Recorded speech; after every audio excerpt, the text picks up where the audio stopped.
permanently.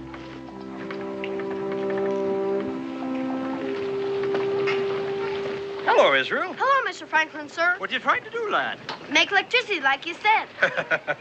You need a rainstorm to make electricity. Oh, I forgot.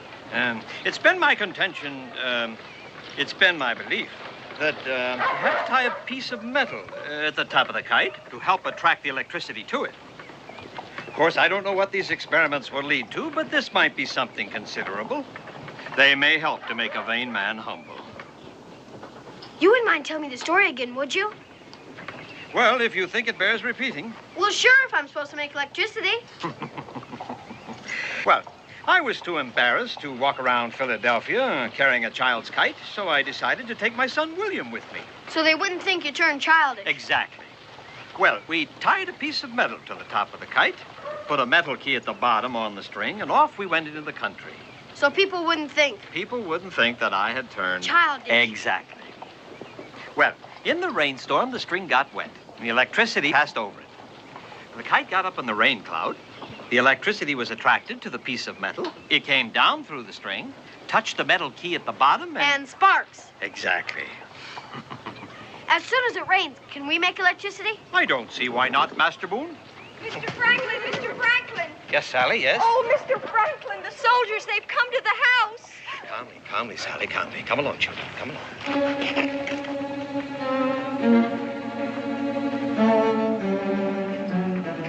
I'm afraid the sight of so many uniforms upset her, Mr. Franklin. No harm intended. Just what is intended, Sergeant? We've come to take your printing press away from you, sir. And if you try to stop us, my orders are to arrest you.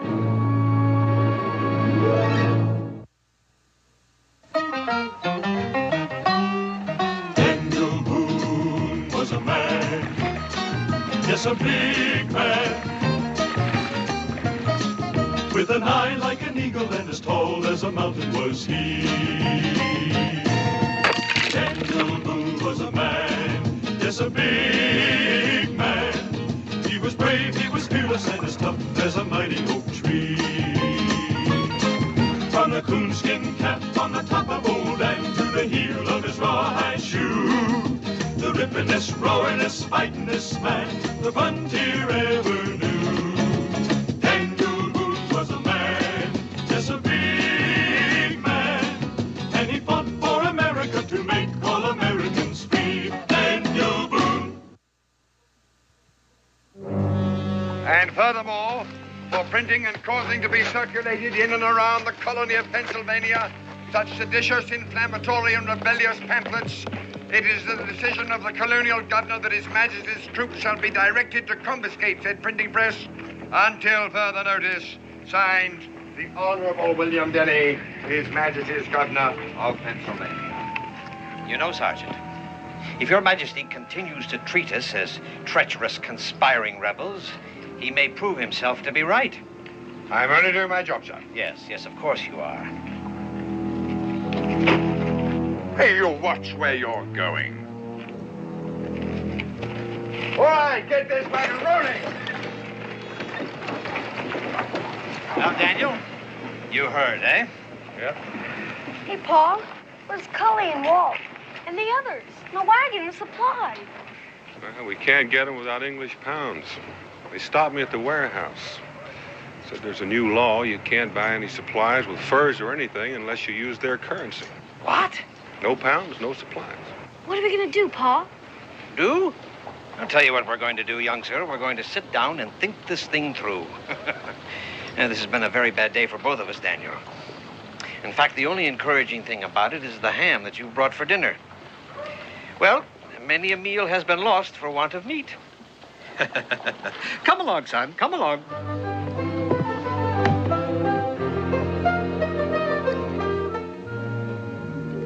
The outposts of the colony are hotbeds for insurrection and rebelliousness, which would be better off abandoned before they become arsenals for the rebel army. So Governor Denny was heard to say one evening last week. I presume that's what was on the governor's mind when he ordered His Majesty's warehouses to accept only British pounds for supplies. They mean to starve us out to force us out. Yes. Yes, very much so. But why, Pa? Well, Israel, I reckon they're afraid we're against them. Well, it's utterly ridiculous, you see.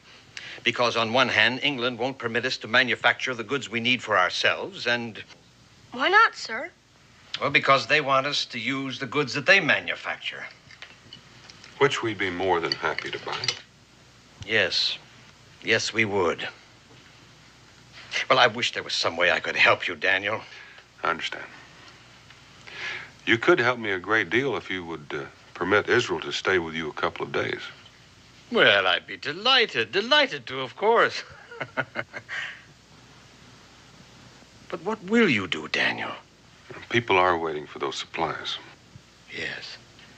Yes, of course they are. Of course. Well, it's getting quite past my bedtime. I presume you'll want to discuss your long journey with your son? Yes, sir, indeed I will. Now, you're sure about... Oh, no trouble. No trouble at all. It's a pleasure having him here, actually. Well, good night to you both. Good night, Doctor. Night, Doctor. Good night. Now, Israel, you're going to behave yourself, because Dr. Franklin is getting home. Yes, Pa. I'll be back before sundown tomorrow. Pa, isn't this a wonderful house? I mean, there's so many rooms and windows and everything. Yes, it does make our cabin look a mite plain and simple.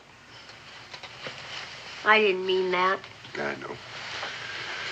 Why don't you and I get a little sleep? All right.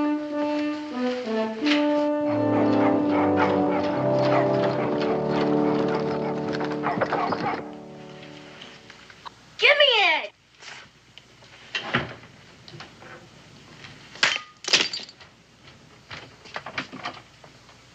Mr. Boone, please, I must do my work. But we're Hey? your guests. Mr. Franklin, sir. Well, accidents will happen, eh?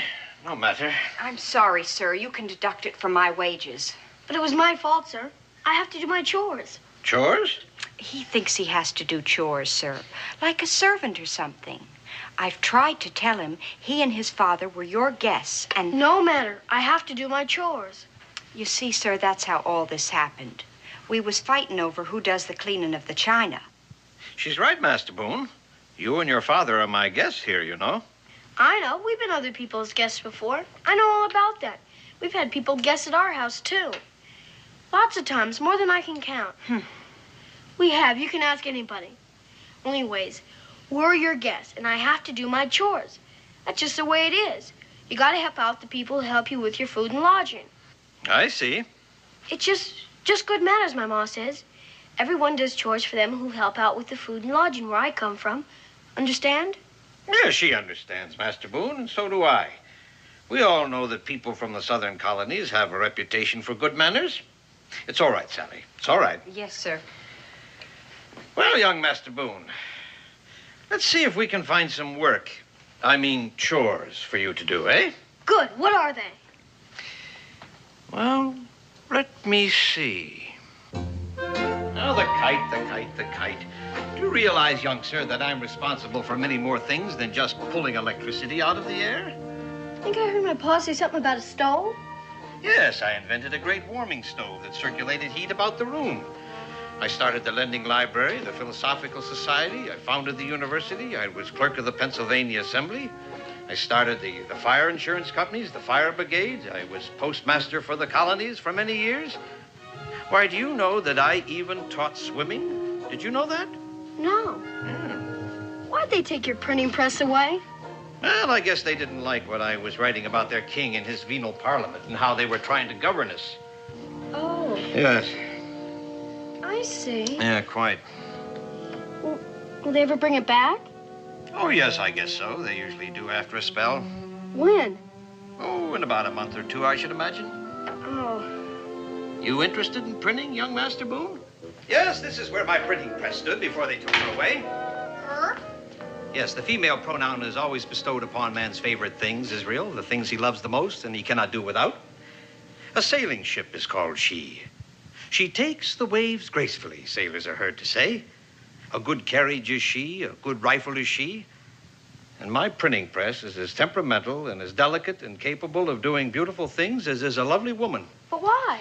Well, You'll understand when you get older, son.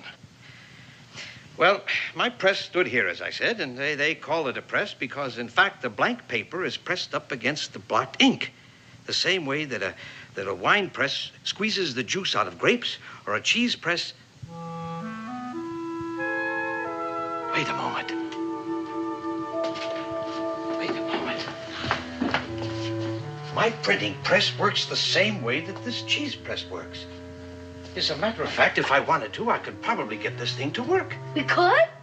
Yes. It would take a little fixing, of course. Well, the cheese press doesn't come down low enough, but we could put wooden blocks in here to raise it up, and then the type would be locked in. We could slip a piece of metal between the paper and the type. We would have a uniform impression, and therefore we could print. You could? Yes. Would you like to see your name in print? You bet. All right, come along, then. Come along, Israel. Yes, now, if we were to print your name the same way that it was pronounced, it would come out Enub Lirsi. What? That's right. If we were to print your name the way that it was actually spelled, it would be Enub Lirsi. Enub Lirsi? But you spelled my name upside down and backwards, too. Upside down and backwards. Come around and look. Oh, I see. Now my name is spelled right. I mean, you have to put everything, all the letters and words, upside down and backwards before you can print them? Everything. Can you really get that to work like a printing press? Yes, I think so. With a little ingenuity, which in all immodesty I admit to having. Could you please, I'd consider it a big favor, print my name on a piece of paper? You see, I'd never seen my name printed before. I'd keep it forever and I'd take it wherever I go. Well... You can't really get it to work, can you? Yes.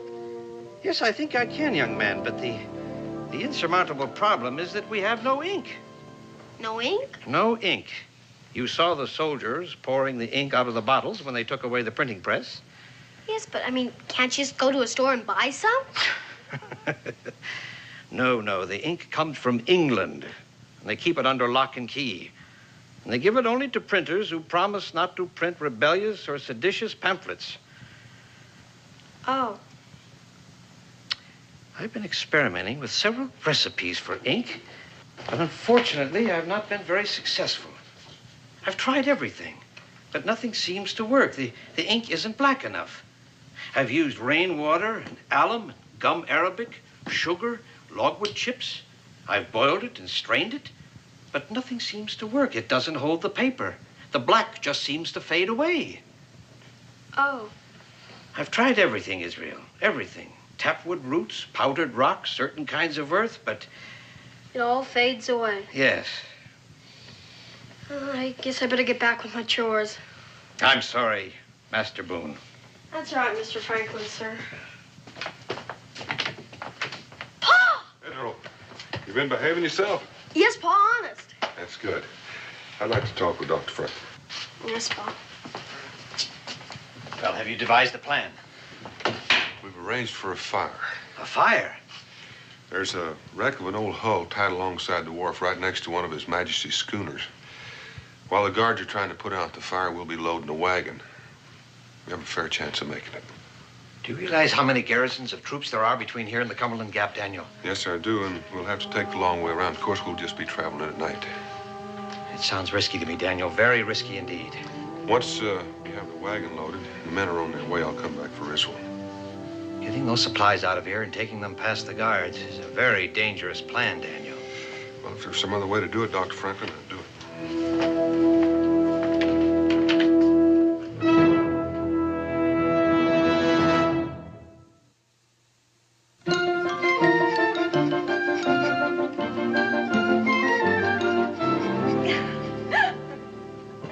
I shouldn't be laughing, I guess.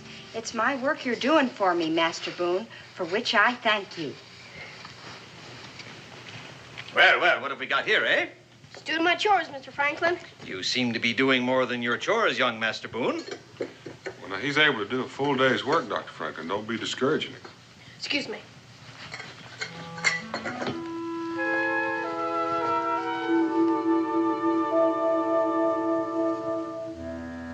There's nothing so black as lamp black. Daniel, go out and get your supplies. Get a whole wagon load of supplies, and with money. Money? Well, where are we going to get it? We're going to print our own. But I thought...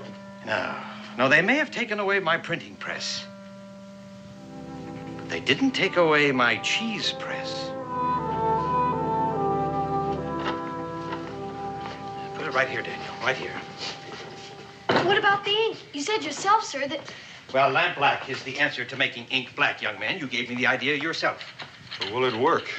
Well, I believe so. I don't think there's any reason why it shouldn't. Dr. Franklin, you said those supplies were for British citizens only, and important ones at that. Yes, well, as long as I'm counterfeiting money, I may as well counterfeit papers for you, too, to identify you as the steward and the purchasing agent for the estate of the Earl of Norwich, a kindly English gentleman who lives some 40 miles south of the city. What does counterfeiting mean? Bogus, fake, made to look authentic, but in actuality, it's worth nothing. Now, Israel, I want you to gather all the lamps in the house and light them right away. Wouldn't it be strange if somebody walked in and saw the lamps lit and the sun's right overhead? Israel, do what Dr. Franklin said, and right away.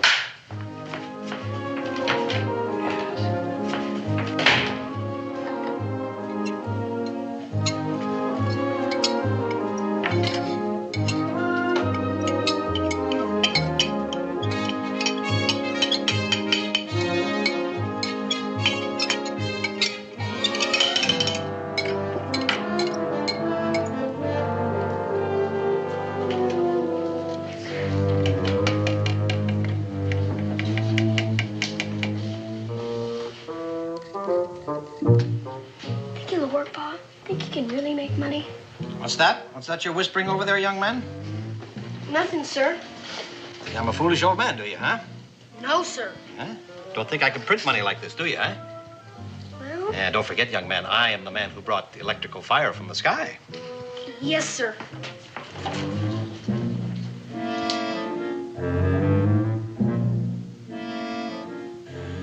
With all due respects, Dr. Franklin, I have my doubts. Daniel, I can hold my own with the best of those counterfeiters. When I first learned the printing and engraving business, I copied and copied and copied everything that I could get my hands on until I learned how it was all actually done. But the ink... It's beginning to look like ink. Well, I hope so. As a matter of fact, I'm always very enthusiastic about my discoveries until I discover that some of them don't actually work. I didn't want to dampen Israel's spirits. But several months ago, I hit upon the idea of using black beetles to color ink. People thought I was daft, of course. I sent Sally and her family out scouting all over Philadelphia, buying up all the black beetles they could find.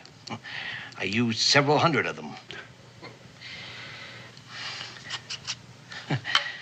I must admit, I felt rather like a monster drowning all those poor black beetles for nothing.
George. By George, if I were any younger, I'd have quite a career as a counterfeiter. It's perfect to me. How many are you going to make? How many do you want?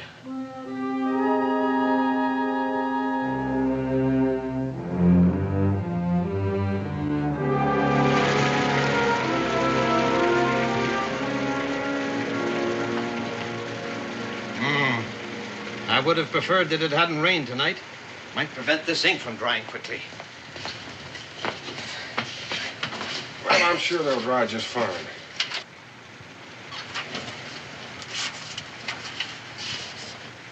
What's the matter, son? Nothing, Pa. Oh, just hungry, I'll wager. Say, did I tell you about all the work, I mean chores, that your young man did for me here today? Yes, sir, you did. He does you honor, Daniel. Israel, where are you matter, son? Sorry, Mr. Franklin, sir. It smells like that supper's almost ready. Come on.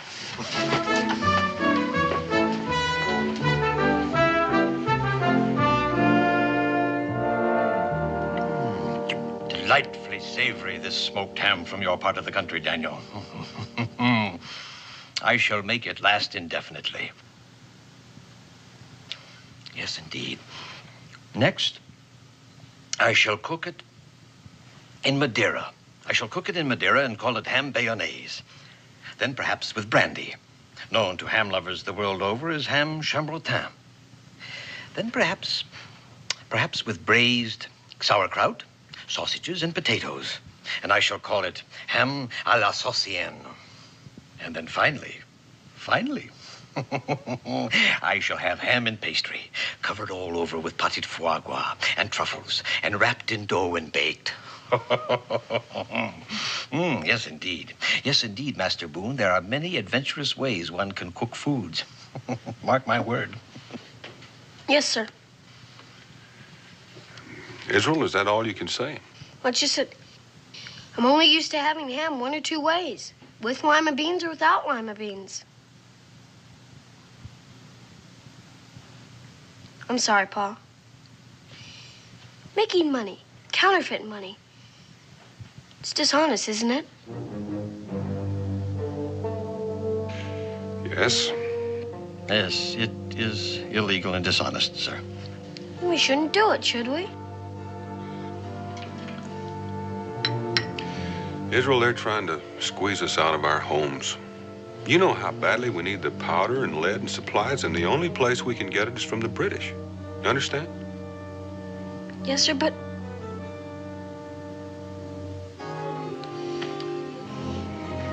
I'm sorry, but you always told me never to do anything if it was dishonest.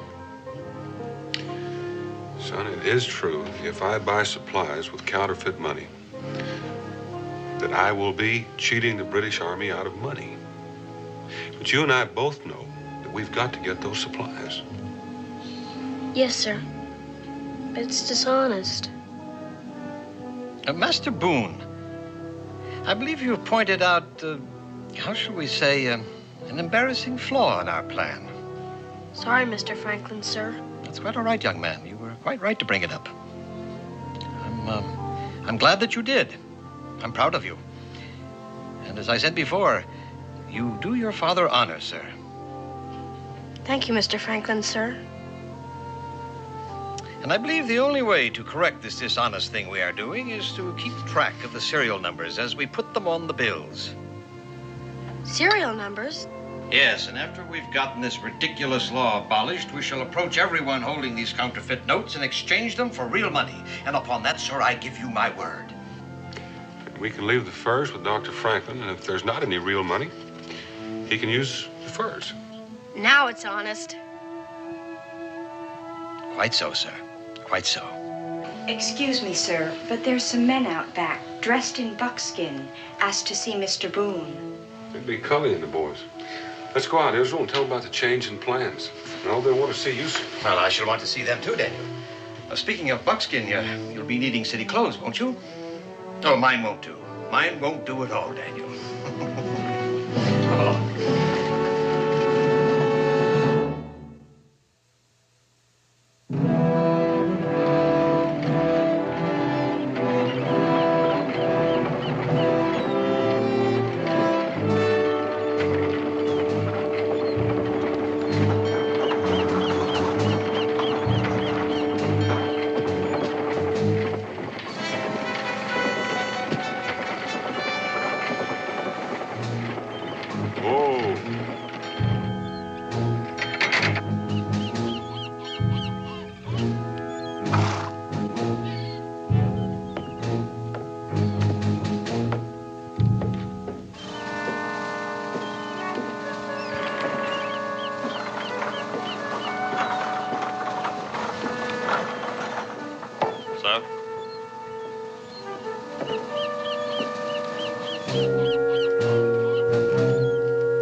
Follow me, sir.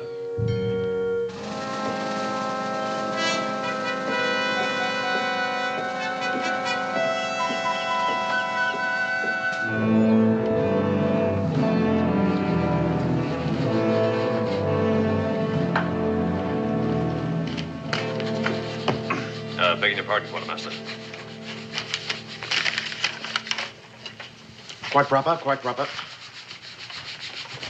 How is his lordship, the Earl, these days? The Earl, fair, just fair.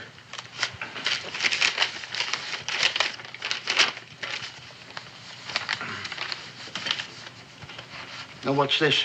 10 barrels of gunpowder? What's his lordship going to do, blow up the old south of Pennsylvania? What does he need with all that powder? Oh, tree stumps.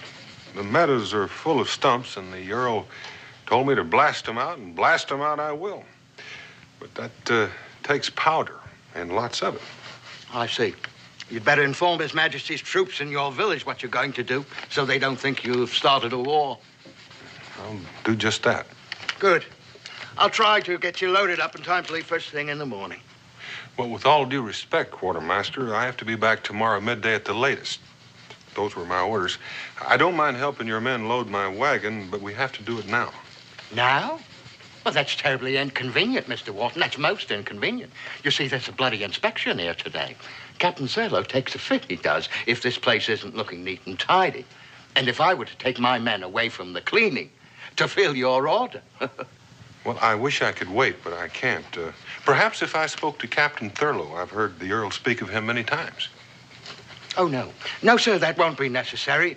No, we'll have your order filled on the double. Smythe! I'll just figure out your charges, sir, and we'll have the wagon loaded in a shake. Smythe, where are you, man? Sir? Here, have this order filled at once for Lord Norwich's man here. Yes, sir. My wagon is right out in front. Yes, sir. Well, that's all, Smythe. That's all. Be off, man. Tilson, that's enough. Go give them a hand with the order. Yes, sir. Would you like a sweet, sir? Oh, no, thank you, Quartermaster. Why don't you sit down, sir? It will take them a little while, of course, to get the wagon loaded. Well, thank you, but I should go out and see if the wagon is loaded properly. It's a long trip, especially at night. Oh, right you are, sir. That's a much better idea, quite. I'll be back in to pay after the wagon is loaded. Fine, sir. Right you are, sir. Whatever you say, sir. But please don't be having any talks with Captain Thurlow. Life is difficult enough here in the colonies without any trouble the likes of that. And then what happened, young man? Well, I picked me up a branch from the closest tree, and then I whopped that bar on the nose every time he came close. I finally got the idea I wasn't going to be his dinner. Then he walked away, rubbing his nose all the way. That's amazing, amazing. You know, I've never even seen a bear. Can you believe that? You haven't?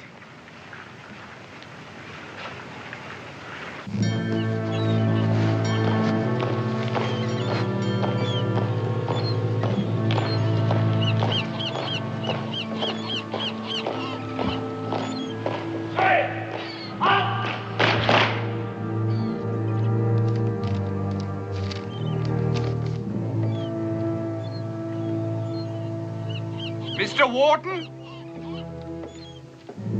Mr. Wharton, sir. The bill for your supplies. Quartermaster Owens has it all prepared. Yeah, sure.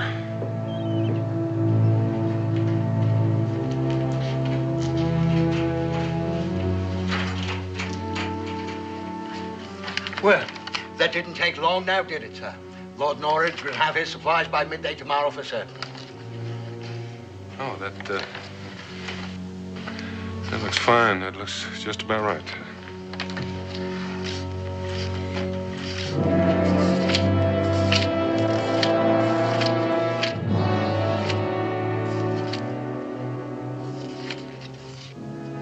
Thank you, sir.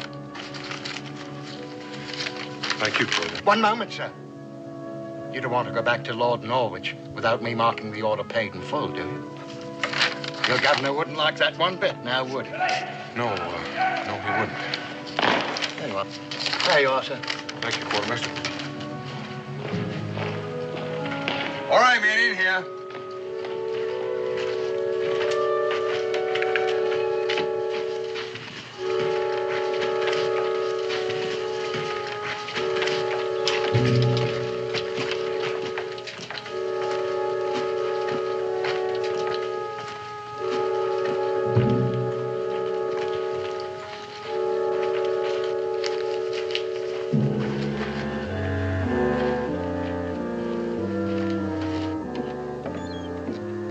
Mr. Warden, stop! Compliments of Quartermaster Owen, sir, but you've paid £5 too much for the goods you've got. Too much. You're certain? Yeah, Quartermaster Owen's counted it over 3 times, he did. Well, why don't you give this £5 note back to Quartermaster Owens as a proper reward for his honesty and tell him I suggested share it with all of you men. Well, thank you, sir. That's very generous, I'm sure, Mr. Wharton. Thank you, sir. Not bad, Quartermaster at Arms. Not bad at all. Sergeant Ridley. Ah! Put Corporal Smythe down on report for being late for inspection. Yes, sir. Sorry, sir. What have we here, Sergeant Ridley? A chimney sweep in our midst. Salute the sergeant, Corporal Smythe. Pretty filthy, I'd say, sir. Filthy? Well, I'll be dipped. Rather disappointing, Quartermaster. Smythe turning out like a gutter snipe. Shocking, sir. Quite. Well, let's hope the supplies are neat and trim. Yes, sir. Quartermaster at Arms. Yes, sir. Your hand, sir. It's filthier than Smythe's. I can't believe my eyes, sir. I can't believe my eyes either, sir. It seems that you two have had your hands in the same chimney. What have you touched that I have, too? Nothing, sir. Except What's this? Mr. Wharton insisted I give it back to you. Mr. Wharton? The steward of your friend, sir, Lord Norwich. Lord Norwich's steward's name is Browley, not Wharton. Fresh, homemade 5-pounders, Quartermaster. Oh, that can't be, sir. Mr. Wharton's. Get me the cash box, Smythe. I told you, Lord Norwich's steward's name is Browley. Who's this fellow you keep calling Wharton? I told you, sir. Sergeant Ridley. You saw him. The tall fellow. He was leaving just as you came in. Yes, the tall man. Yes, I've seen him before, somewhere, sir. That man gave me counterfeit money for the supply, sir. Counterfeiting the king's money is a hanging offense, Quartermaster Owens. Smythe, take 5 men, run down that man who stole the king's supplies with counterfeit money. You know what he looks like. Yes, sir. Go with them, Sergeant Ridley. Yes, sir. We can't have a counterfeiter roaming around the countryside with a wagon load of His Majesty's supplies now, can we, Quartermaster? No, sir. Dismiss the inspection. Yes, sir.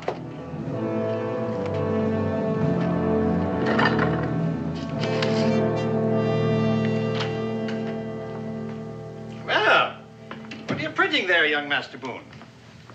Begging your pardon, Mr. Franklin, sir, but you'd laugh. Oh? Well, you'd have the right to laugh, too. Very well. Very well, young man. I was only trying to be of some assistance. You know, sir, half the fun of printing is doing it yourself. I understand, son. If my youngest son, Francis, had lived, he would have probably have said the same thing. Sorry, sir. Guess I wasn't being very neighborly. Well, let's see what you've printed then. Ah, Israel is the best shot in Boonesboro, eh? I told you, stupid. No, not at all, not at all. It's a marvelous beginning, actually. Shows boldness, a certain immodesty, a quality which is very much admired in the communities and the frontier like Boonesboro. Thank you, sir. You miss your home, do you? Yes, sir. Well, I understand. But you know, it's quite wonderful here in Philadelphia, Israel. All the great ships tying up at the wharves, and people from all the different countries of the world. Well, you'll be home soon, son. You'll be home soon.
Let's have those fresh horses, Cully, and fast.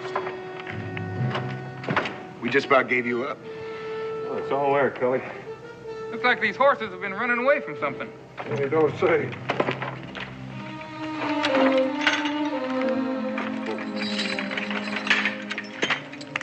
Walt, you better keep an eye peeled.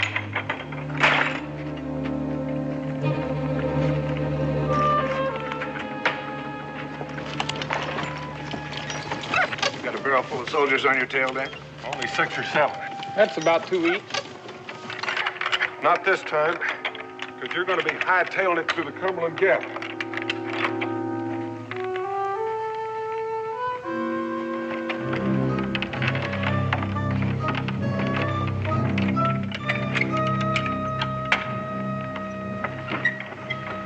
Tell Rebecca his and I'll be along in a couple of days. And you better not come back wearing those clothes. Hell!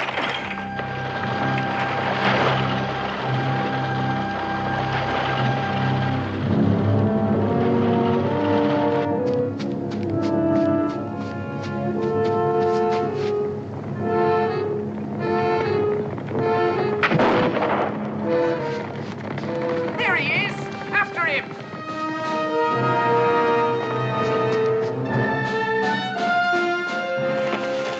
That's him, all right. What about the wagon? It must have broken down somewhere. We'll see it better in daylight.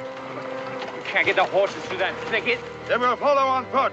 Dismount. Two of you stay here, look after the horses. The rest of you, sit down, get out for him.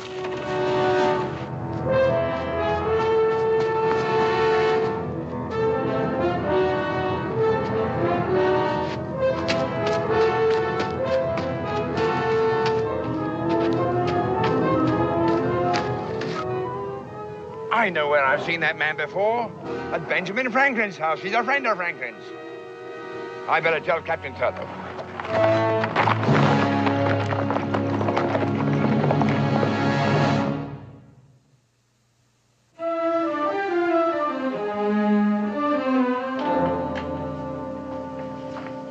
Well, how did you like that ham of bayonnaise, young Mr. Boone, eh? It's almost as good as with lima beans. Well, we'll clean up in here tomorrow, Israel.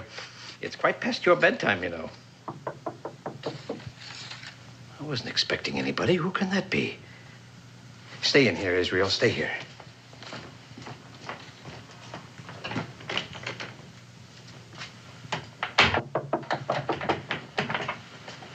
Answer the door, Salmi. Yes, sir. Good evening. Please tell Mr. Franklin that I'd like to see him, would you?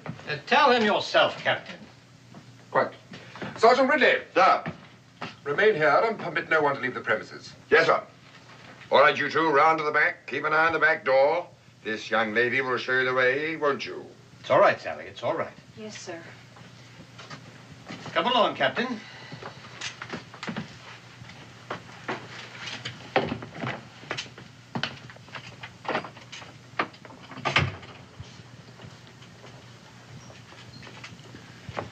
A man appeared at His Majesty's warehouse at the wharf today and purchased supplies with counterfeit currency, Dr. Franklin. How enterprising of him, Captain. A hanging matter, Dr. Franklin. My man Ridley identified the man as a fellow seen entering your house. A man you addressed as your friend. He cannot, however, recall the name by which you addressed him. He was accompanied by a young boy, Ridley recalled. That would have been Tompkins, a friend of my son's, who was bringing my grandson to visit with me. Your man Ridley has a very good memory, Captain. Sergeant Ridley! Yes, sir. Was the man's name Tompkins? No, sir. Search the house, Sergeant Ridley. Yes, sir. Now, look here, Captain. You've got no right to be breaking in here. Perhaps Ridley's memory is better than yours, Dr. Franklin. I shall see to it that your superiors hear about this illegal conduct of yours by tomorrow morning's mail. Your contempt for His Majesty's administration of these colonies is well known, sir. I may be a bit brash, but I remain quite logical. Of all the men in Philadelphia, you were the most likely to have printed such counterfeit notes. I take that as a compliment, Captain. May I remind you, sir, this is not quite the same thing as printing those annoyingly slanderous seditious pamphlets. Printing the king's money without his permission is likely to be taken far more seriously by the crown than mudslinging. Very well, I confess. Take me to the stockade. I am not amused, sir. No, I confess, Captain. To err is human, to repent divine, to persist devilish. Really, sir? Well, are you going to take me or not? You're too eager, sir. Sir, no man, no boy, no printing press. We searched every room in the house except the one across the hall. It's locked. Will you open it, sir? Well, if you want my confession, Captain, I demand that you take me to the stockade right now. Then we shall have to knock it down.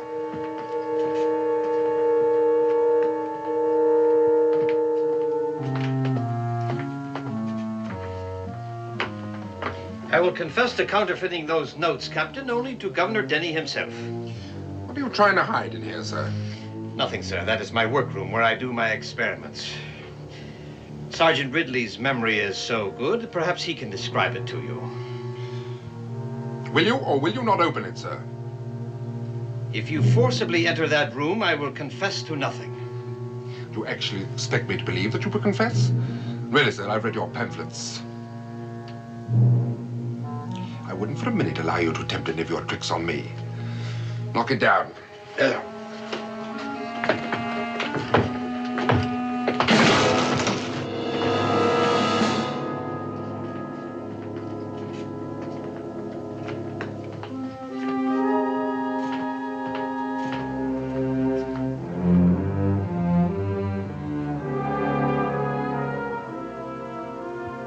You were trying to trick me, weren't you, sir? Into a false arrest without evidence. Could have forced me to resign my commission, sir. Yes, Captain. I should probably have had a full account of it published in the London newspapers. It's such a sad commentary on the times, that seems to be the only amusement left to me today. I think it only fair to warn you, sir, that that day is not far off when crimes against the crown will be reason enough to silence the guilty parties permanently, regardless of their influence and popularity in high places. I take it that means you will return my printing press in time for me to have the honor of being the first man permanently silenced for my country?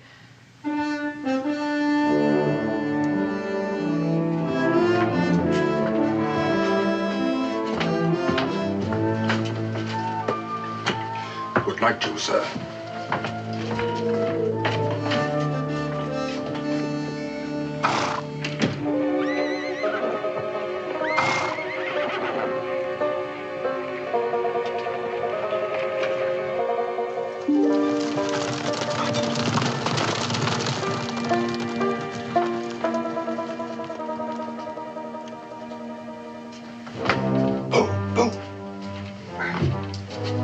Well, they're gone. The supplies are on the way to Boonesboro. Excellent. Where's Israel? Well, I don't know. You mean you don't know where he is? No. I left him in here when the soldiers arrived. Everything we were using to print the notes was scattered all over the room. When the soldiers broke in, I expected they would find Israel here and all the evidence, but he must have cleaned it up, as you can see. Evidently, the boys cleaned it up, but I don't know where he is.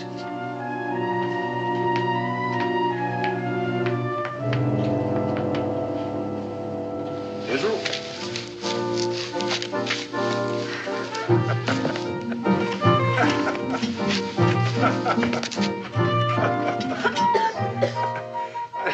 I taught him to hide in the chimneys during Indian attacks.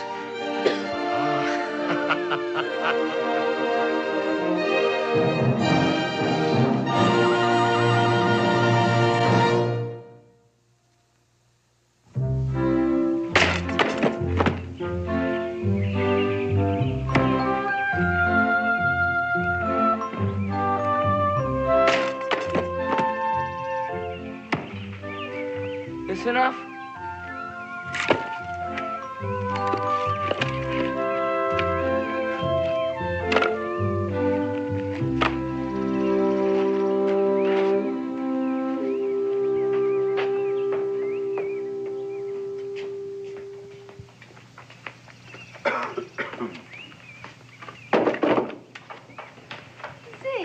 Yes, sir?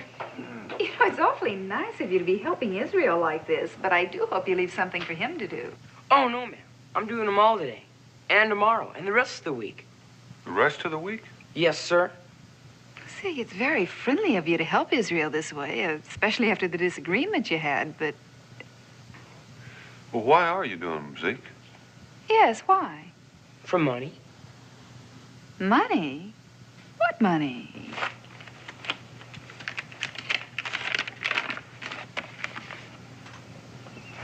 An Israel Boone £1 note?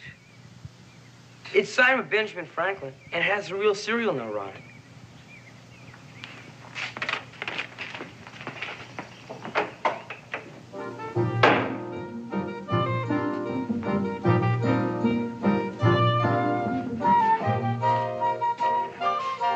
Israel?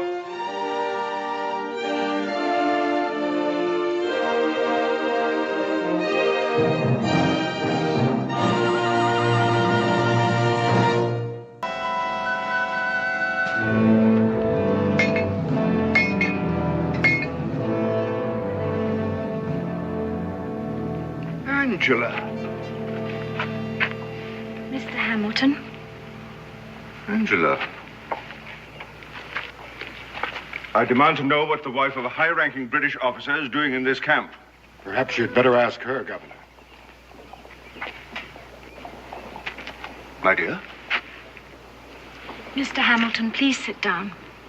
I prefer to stand, and I won't be here very long. You wanted to know what I'm doing here. It's quite simple. I came to find you.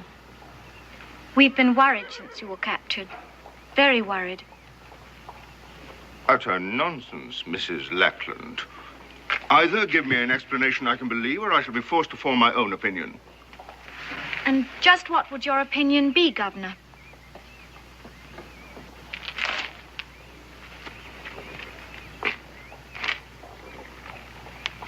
I should say it rather smelled of treason. Then treason it is. I came here to help my husband, Mr. Hamilton. He plans to surrender Fort Detroit to the Americans. Surely you're not serious. Oh, but I am. Betray Detroit? But why? Why? Perhaps as a woman I should like to see this senseless war come to an end. But this is treason. I thought you wouldn't understand that, Governor. Is it easier for you to believe that we're doing it for the rather substantial reward the Americans have offered us? You can't do this. Easy, sir. Guards! See the governor back to his quarters. You'll never succeed. But even if you do, neither you nor your husband will ever dare set foot on English soil again.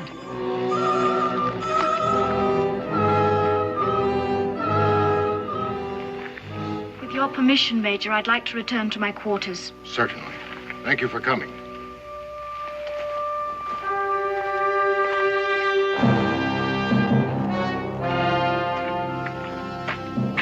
You can come out now, Mr. Boone.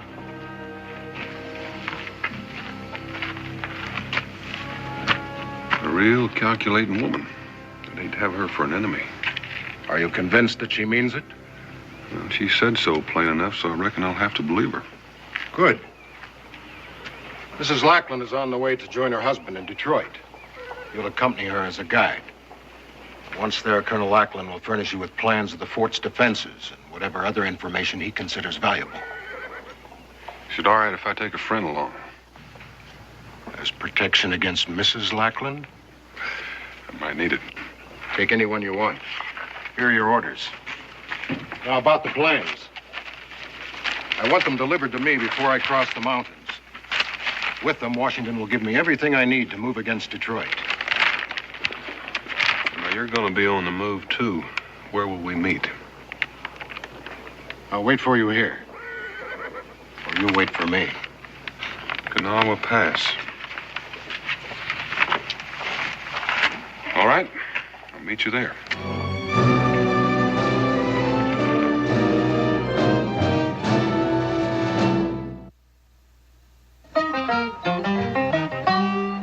Daniel Boone was a man, yes, a big man,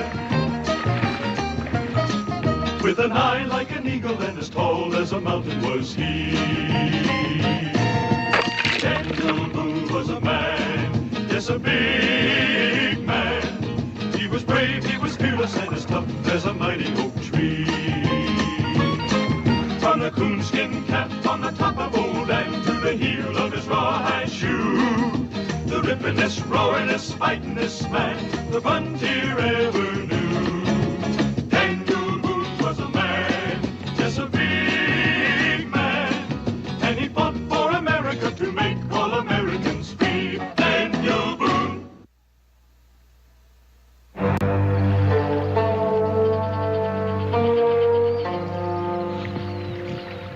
It's really beautiful, this country of yours. I hope it stays this way always. In these wildernesses, a man is forced to be an individual. No crowds to follow, no one to turn to for advice. He has to be completely self-reliant. Don't you find that true, Mr. Boone? Haven't thought much about it, ma'am. No, of course you wouldn't. Here a man's thoughts would have no cause to turn inward.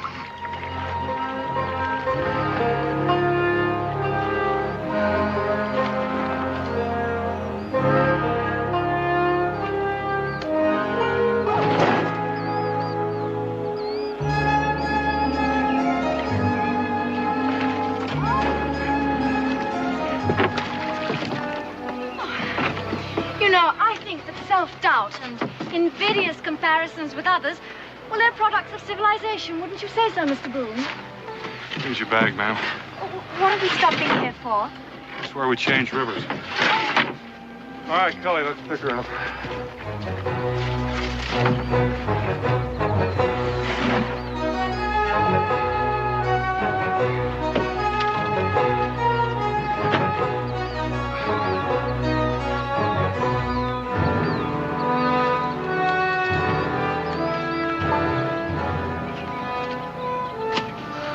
Golly, why don't you stay down here and see if you can catch a mess of fish? I'll take the gear and Miss Lackland up there at the rocks and make camp. Might even whip up a batch of biscuits. Biscuits? Please, Mr. Boone, why don't you both go fishing? I'll make the biscuits. I'm still trying to digest those last little stones you cooked the first night out. Well, in that case, I'll try for a turkey.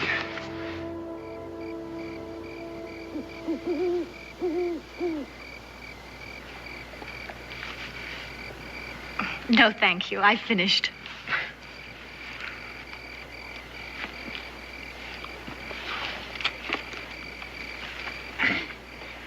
Anybody care for any more biscuits? Yes, you do, Mr. Cully. Please eat them. Dan? All yours, Cully. These mighty good biscuits. I mean, they're about the best I ever tasted, especially when I've been traveling with Dan. Of course, this turkey grease is pretty good, too, Dan. I mean, especially with these biscuits. Well, Cully, turkey grease just is. I didn't have anything to do with it. Mr. Boone shies away from approbation, no matter what the sauce. Are you always so taciturn, Mr. Boone? Well, I reckon I talk as much as most men. It's just that I'm not too happy with this chore, and I'd kind of like to keep it on a business-like basis. But how strange that you should be unhappy. Maybe uneasy would be a better word for it. Are we violating one of your tenets of honor, Mr. Boone? I mean an Englishman in a position of trust betraying his own country. Such a provincial attitude. Well, what about Count Pulaski? And Kosciuszko, are they fighting for Poland? And the Marquis de Lafayette, is he fighting for France? No, they're fighting for America. So why should my husband have to fight for England just because he is English? Don't you want him on your side? I don't know, ma'am. I haven't met him yet. But your reasoning process, or perhaps I should say your lack of one, well, it frightens me. My husband and I are risking our lives to aid your cause. And if you feel this way, how can I be sure you'll even accept the documents my husband plans to turn over to you? Oh, I reckon I'll have to do that. And if you feel honorable in accepting them, why should he be dishonorable in handing them over? I appeal to you, Mr. Cully. Please, ma'am, I'd just like to keep out of this ring. Why can't you see the truth, Mr. Boone? My husband's act means that Fort Detroit can fall without a shot being fired, without one life being lost, not one drop of blood being shed. Well, far from being treason, I call that the noblest form of humanitarianism. Ma'am, you talk as if I were arguing with you. Now, there's your bunk, and I suggest you take advantage of it. The canoe part of this trip is almost over, and from then on, it's just going to be walking. We're that close to the fort? Yes, ma'am, we are. We should be there tomorrow afternoon. Good night, Mrs. Lackland. Good night, Mr. Boone.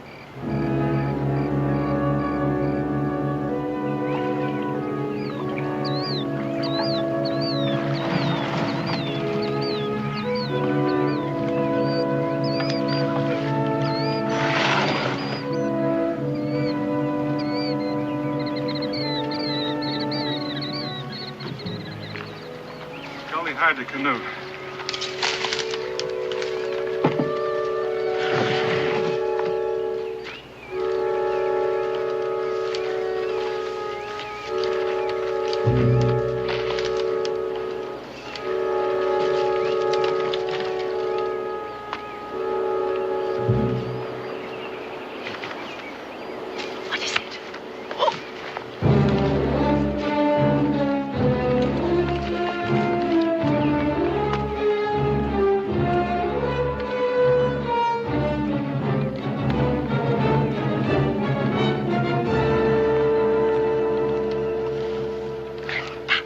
Necessary, Mr. Boone. That man is an English soldier. All I had to do was to tell him I'm Colonel Lackland's wife. Not that Indian. Why, do you know him? That's many lives. The Iroquois bloodhound.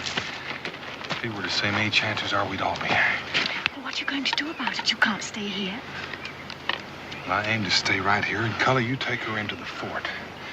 If your husband is going to turn those plans over to us, you can bring him back here to me. You don't trust us, do you, Mr. Boone? Well, I still haven't seen those plans yet. Cully, remember, you brought Mrs. Lackland here from Montreal all by yourself. I hope he knows what he's doing. He knows exactly what he's doing. Well, ma'am, next move is up to you. Soldier!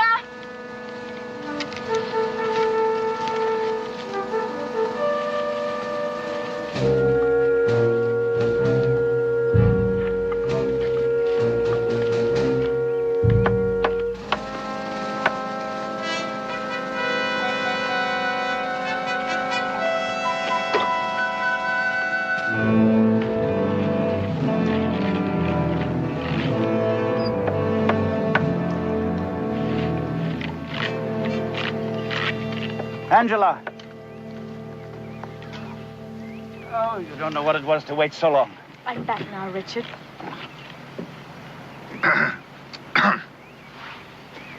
Darling, this is Mr. Cully. From Montreal, sir. This man was your only escort? Is he the man our friend sent? Can we go to your quarters? Come along, Mr. Cully. You must be utterly exhausted coming all that way through the wilderness.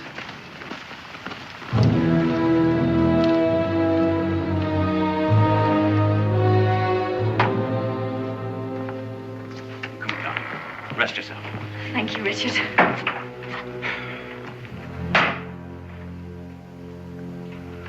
I gather the principal agent is elsewhere. Yes, he recognized a savage who knew him in the fort, and now he's waiting outside to meet you. His name? Daniel Boone. And I don't think he quite trusts us.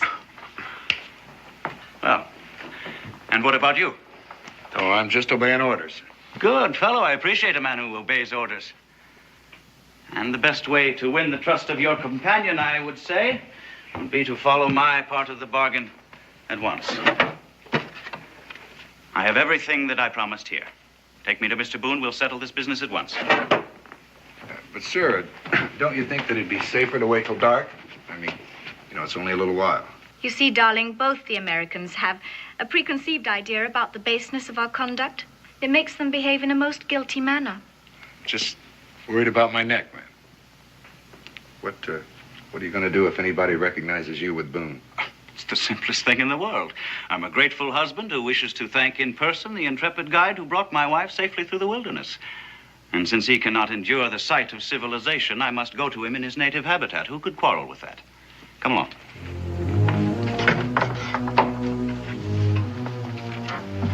Oh, Angela, darling.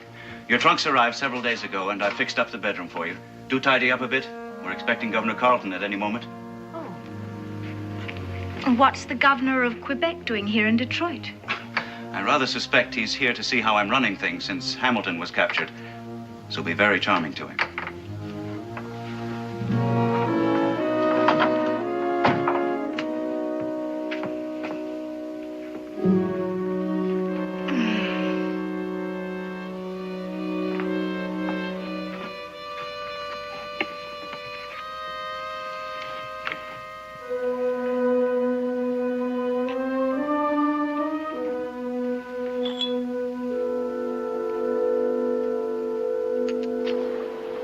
Look them over, Mr. Boone.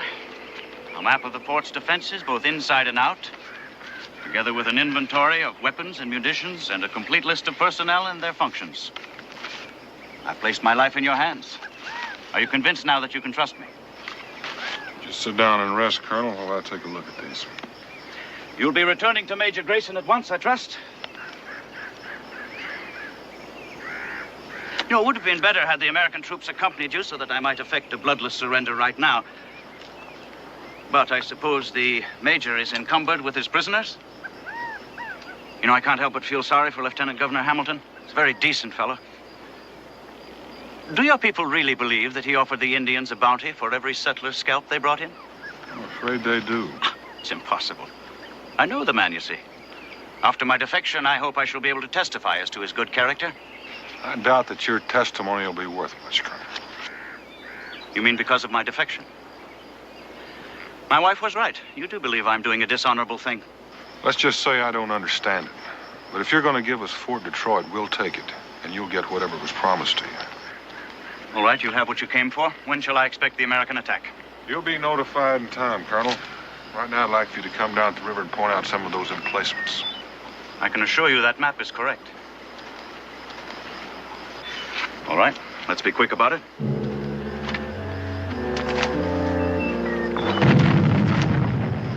What's happening? Fire! It's Governor Carleton. He's arrived and they're giving him a salute. I have to be there. Boone, I can assure you those documents are correct. Now get out of here quickly. Let's return to the fort. He acts real worried, don't he? The more worried he acts, the better I like it. I'm beginning to think these documents are the real thing. Dan, you're a real suspicious man. Just careful. We're not so rushed that we can't take time to wait around after dark to check some of those gun emplacements.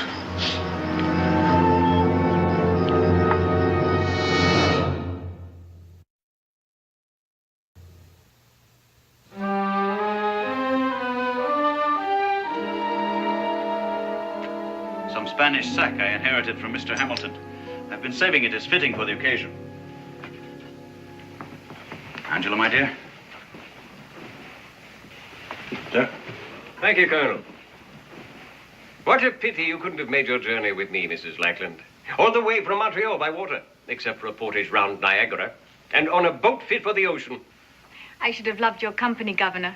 although I really enjoyed my wilderness experience. You know, this great inland waterway must never be lost to England. And it won't be as long as we hold Detroit. You can rely upon my husband, Governor. I'm sure of it. The catastrophe that overtook Hamilton frightens me. It is precisely that catastrophe that dictates my every move.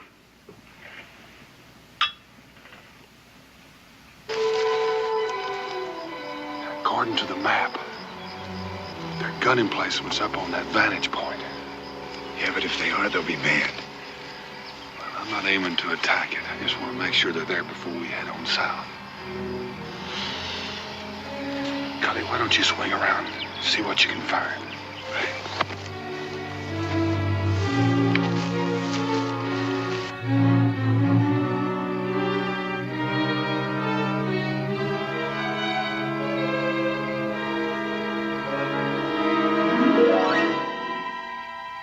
There's my point.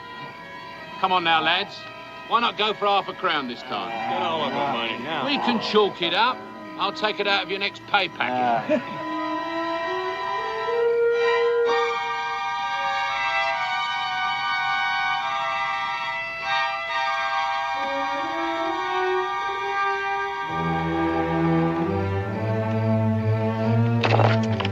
Hey, wait a minute. Hey, what's that? Someone's coming.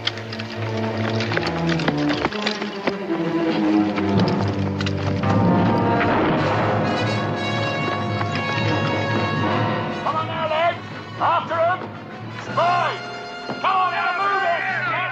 Come on now, get up out of the front. I want him alive. You hear me, alive? Get up there after him. Come on now, get up.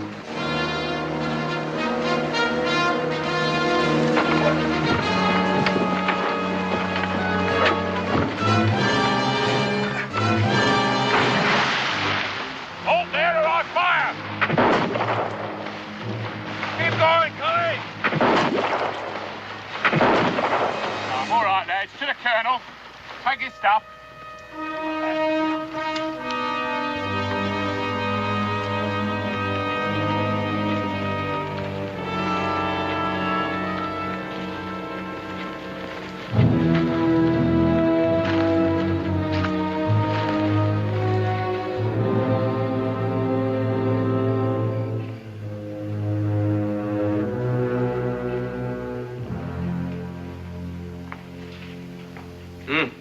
It's a daring scheme, Colonel. But do you really think it's safe to withdraw so much of Detroit's garrison at a time like this? Well, the time is in our favor. With Clark on the Wabash and the river bottoms flooded, it would take him weeks to get here, even if he had the supplies, which I doubt. I only hope your intelligence reports are right. I'm sure of it, Governor. Just leave everything to Richard. Very well, Colonel. You have my approval to reduce the garrison by 50 men. I certainly hope it doesn't lead to another disaster. Thank you, Governor. Now I believe I'll say goodnight. Yes? I beg your pardon, Colonel, but here's a matter what can't wait. We caught this blighter here spying out our guns. He looks like an ordinary trapper to me. No, he's no trapper, sir. He had these papers on him. Complete plans of the fort, right down to an inventory of our supplies. Why, sir, he knows more about the place than I do myself.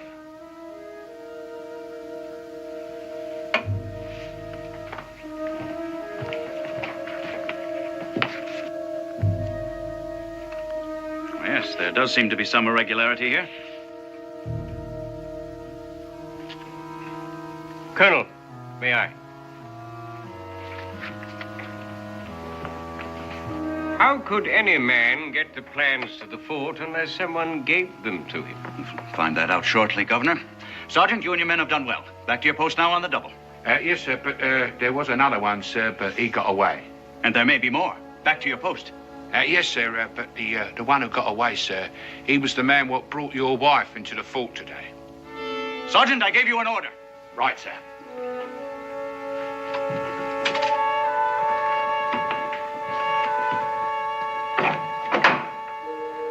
Mrs. Lackland, If what the sergeant said is true, then you should know this man, too. Since you refuse to answer, I'm forced to assume you do. Who are you? Where did you get these papers? My dear Colonel, these documents had to come from your own files. No one but you had access to them, and only you could have... You're absolutely right, Governor. There's a traitor among us. So don't move or call for help. I've no intention of hanging. Angela, release Boone.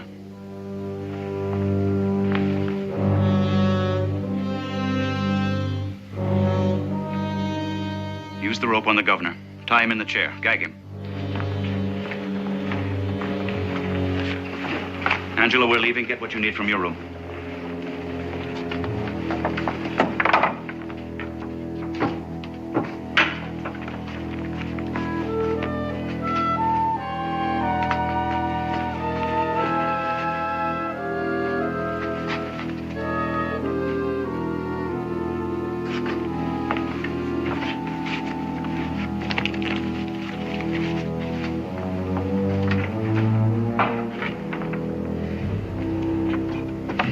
You bungling ox, out the door there.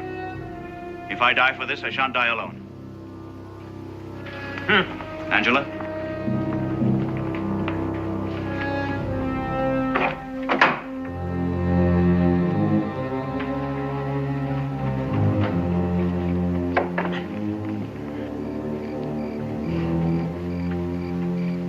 Open the gate.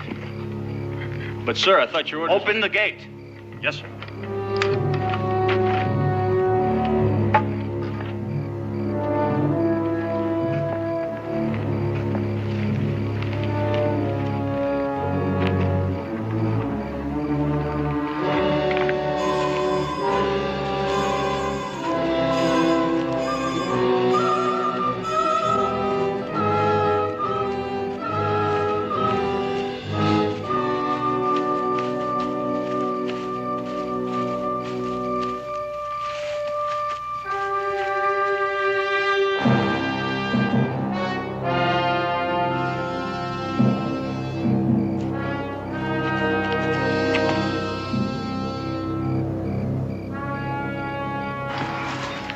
After us as soon as someone discovers the governor. Oh. Colonel, that Indian back in the fort, many lives, is he in British pay? A scout and tracker. May make it a little more difficult. It's your fault this happened. I told you those plans were correct. Why didn't you believe me? If I'd have taken those plans to Grayson without checking them for accuracy, he'd have thrown them in the fire. And might as well for all the good they're going to do us. I ought to have you shot. If you did, Colonel, you wouldn't know how to get to Grayson now, would you? I've carried out my end of the agreement, and now Grayson is honor bound to carry out his. Now get us out of here. Now, you listen to me, Colonel. You just resigned your commission. You have no one left to command. And from now on, you're going to take your orders from me. And the first one is put away that pistol. Now, come along, Miss Lackland. Let's just hope that canoe's where we left it.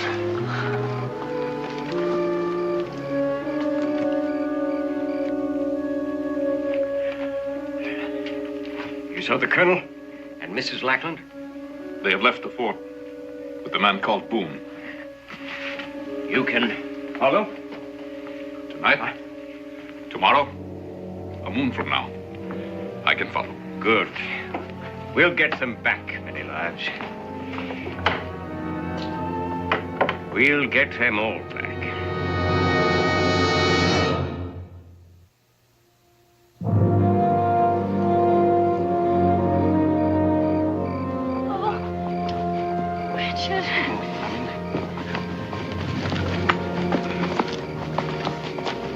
We'll rest here for a moment, Boone. My wife has to catch her breath. All right, Colonel, it's not far to the water. I'll go after the canoe. Oh, Richard, my shoes full of sand. Oh, well, this is one journey I didn't expect to make. Nor I. But when Boone was caught with those documents, I had to do something. I know, darling, you were marvelous.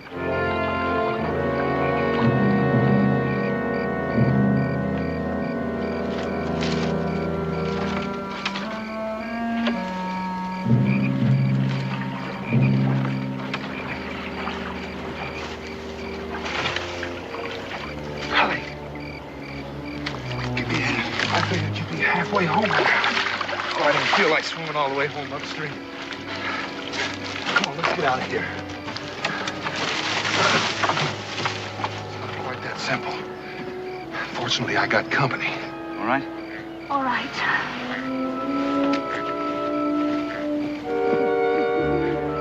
Wait a minute, you mean to say he's going with us?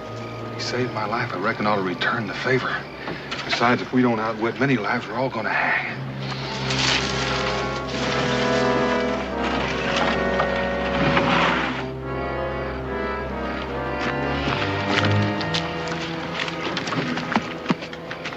Get in, girl.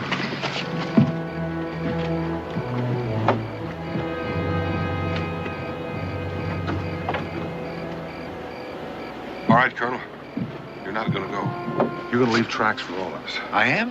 Tracks to where? Anywhere except along the river here. How much of a start have I got? Well, I don't know. If it's traveling alone, you ought to be able to keep your lead. See you in Kentucky.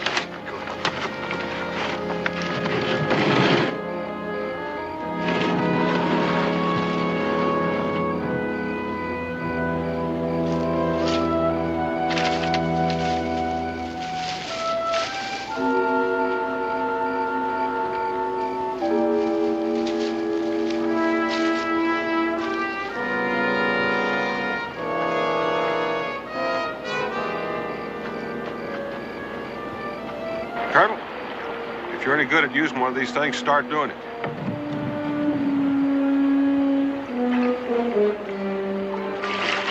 Oh, Richard, you got me all wet. All right. Maybe I shouldn't have mentioned it. I think I'll soon get the hang of it. Colonel, why don't you practice some other time when this noise you're making won't get us killed?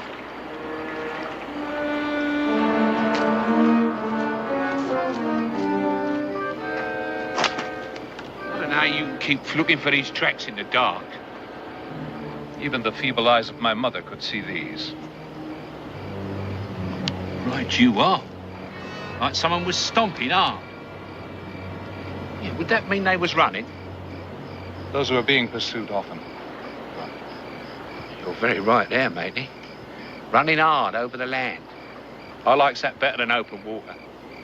Yeah, come on now. I reckon I can follow these myself. Come on. One does not follow a trail by eyes alone. What do you mean? The eyes see tracks. The nose smells the scent of flowers not in bloom. Really? The tracks lead south, but the scent of flowers comes across the water. I don't smell nothing. I will wait here. Run fast and bring a canoe. All right, then. You say so?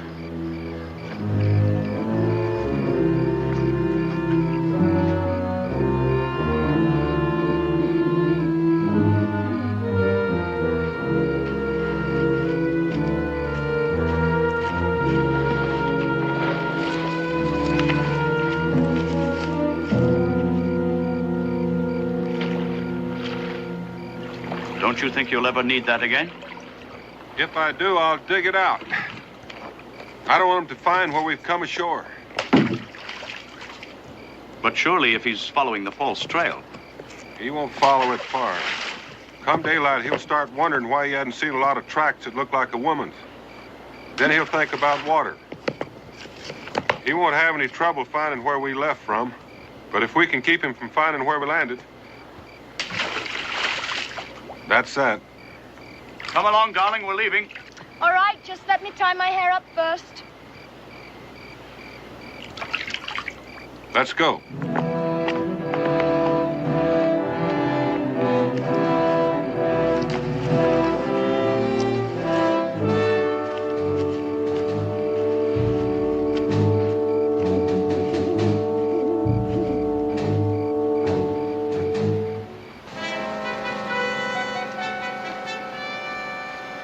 Sergeant Perkins?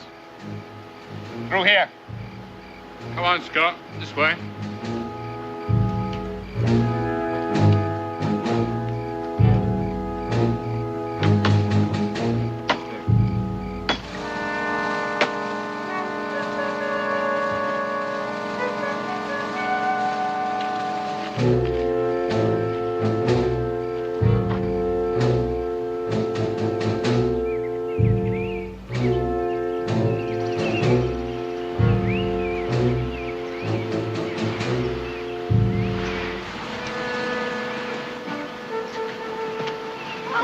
better sit here and rest a spell, man. Oh!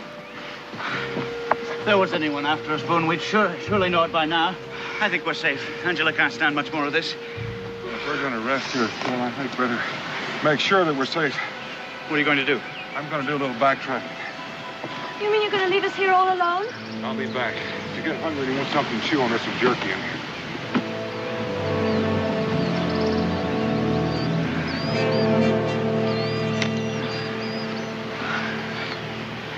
You'd better try and choke some of this down to keep your strength up. It may taste awful, but it's nourishing.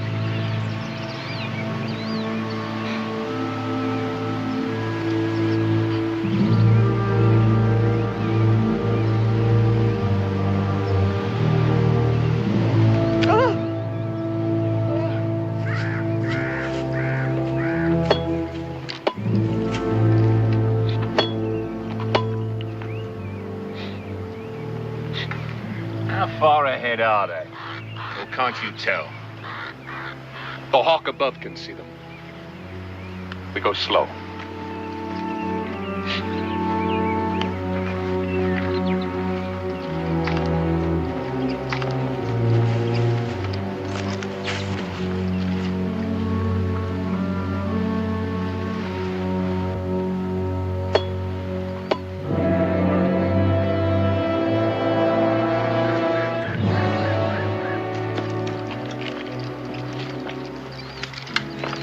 The scent of the flowers grows even stronger. They rest somewhere ahead.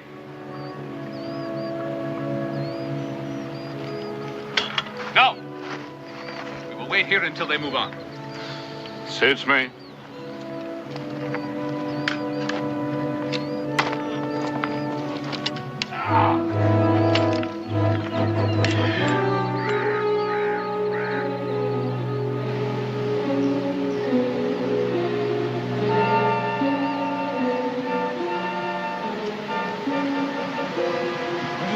Take off that dress. What?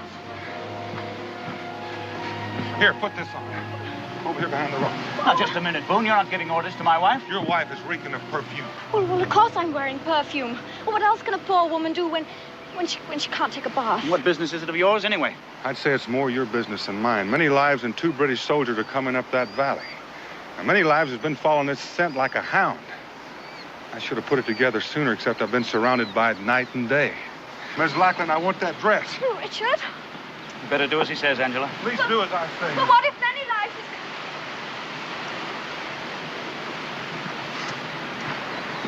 Colonel, there's something mighty strange about this. Yes, what? Many lives has followed this scent all the way. And with your wife slowing us down, they could have caught us. Why haven't they? They're probably waiting for the opportune moment. 2 rifles against 1 pistol. One moment's as good as the next. Yes, but they want us alive. The British give traitors a trial before hanging them. Well, they may want you alive and Mrs. Lackland, but the easiest way to accomplish that is by shooting me. Now, they haven't. I don't know what you're thinking, Boone. And another thing. Many lives is blazing his trail, and I wonder why. Probably so he'll be sure to find his way back. Well, he could find his way back blindfolded. He's blazing his trail so someone else can follow him. The question is who and how many? I've no way of knowing that, Boone.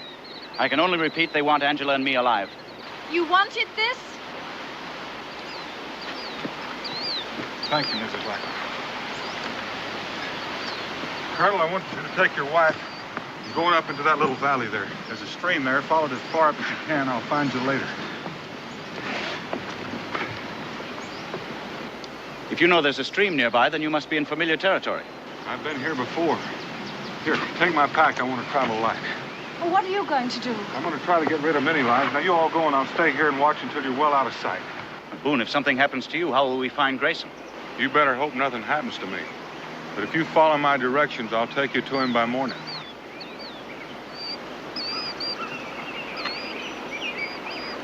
Boone, you may need this.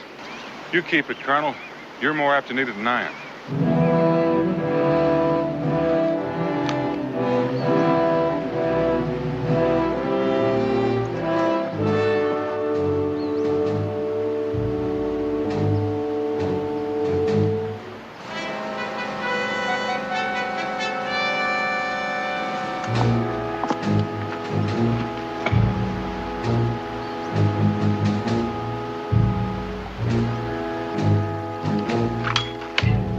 What's the matter now? They move again.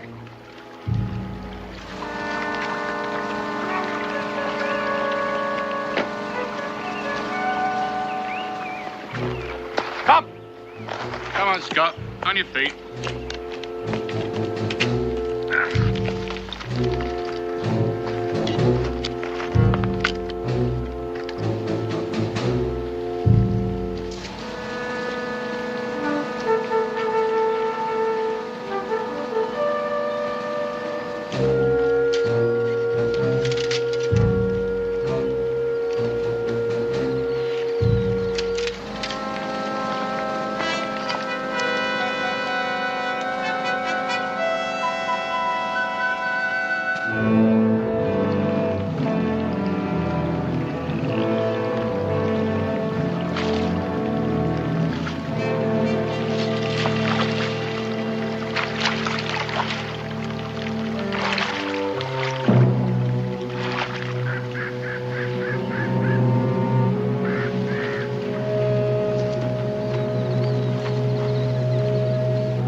Strange thing.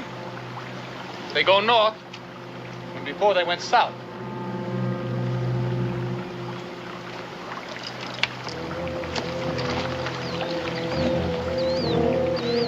Strange. Very strange. What's the matter now? Now they turn again. They must be lost. Daniel Boone, lost? No. Perhaps he suspects and doubles back to throw me off the trail. But he does not succeed. Come.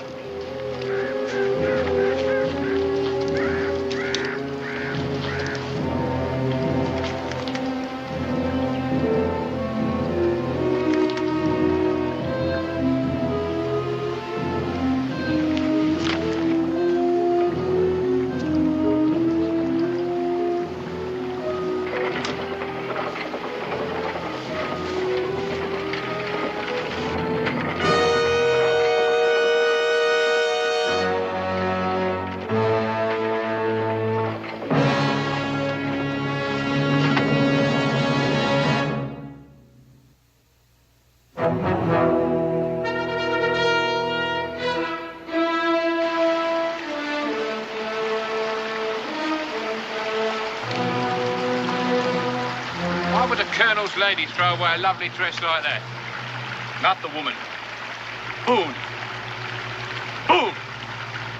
He knows we follow. Go back. Tell the troops to advance. You'll stay here? No. I go on. Right, Scott. Come on.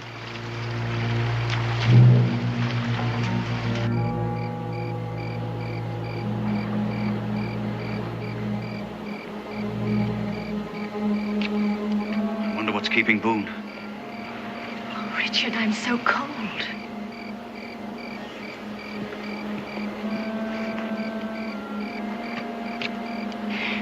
Suppose he doesn't come. Oh, Richard, what will we do if...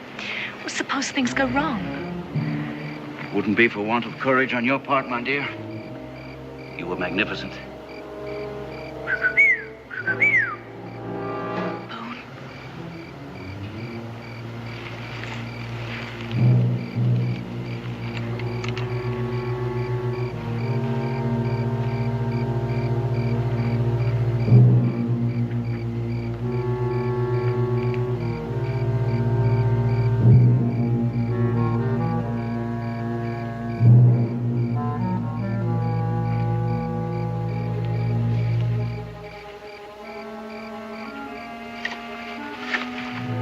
Expecting me, Colonel? Boone. Yes, we're expecting you. Been expecting you for hours. It took me quite a while to lay a false trail for many lives. What are you doing coming up from the south? You were behind us. Well, I must have passed you during the night, Mrs. Lackland. Where did you get the rifle? Found out who many lives was blazing that trail for. And did you know there's a whole passel of British soldiers following him? Well, then, the sooner we're under Grayson's protection, the better. Let's get out of here. Well, they won't need that many soldiers to take you alive, Colonel. But they are going to need them for something else. Yes? Could be said that I'm a worse traitor than you are, because I've been leading British soldiers straight to where Grayson has Governor Hamilton prisoner. Now, that's what those soldiers want, to rescue Hamilton and his men, isn't it? And I've just been wondering, Colonel Lackland, if that's not what you've been after, too. You were right, Boone. I do need this pistol more than you. Put the rifle down. In view of your suspicions, Boone, I think it best that my soldiers reach Grayson before you do. It has to be a surprise attack. You see, Lieutenant Governor Hamilton is not only a dear friend of mine, but also happens to be Angela's uncle. So we'll just wait right here. Very clever man, Colonel. I bet you even know how to paddle a canoe. Mrs. Lackland? You know, I'm pretty sure you didn't figure on coming with me. After you handed me those documents, I figured I'd head straight for Grayson. Many lives had followed, blazing a trail for the British soldiers. But then you were captured. It sure put a burr under your saddle. You locked me up. I couldn't lead you to Grayson. You turned me loose. I had to convince you I was a bona fide traitor. The only way to do that was to help you to escape. Played your part very well, Colonel. I think you had a few suspicions, Boone. The worst of it was you kept trying to hide our trail. We were hard put finding ways to leave a trail for many lives to follow. Like the perfume. It was the very best perfume, Mr. Boone. Well, you had me fooled right up until the time I found out that I was acting as a guide for the British Army. There is some comfort in knowing I wasn't traveling with British traitors. Thank you. Treason is distasteful, but in this case, the end justified the means. And in your plan to rescue Hamilton, you can forget that, Colonel.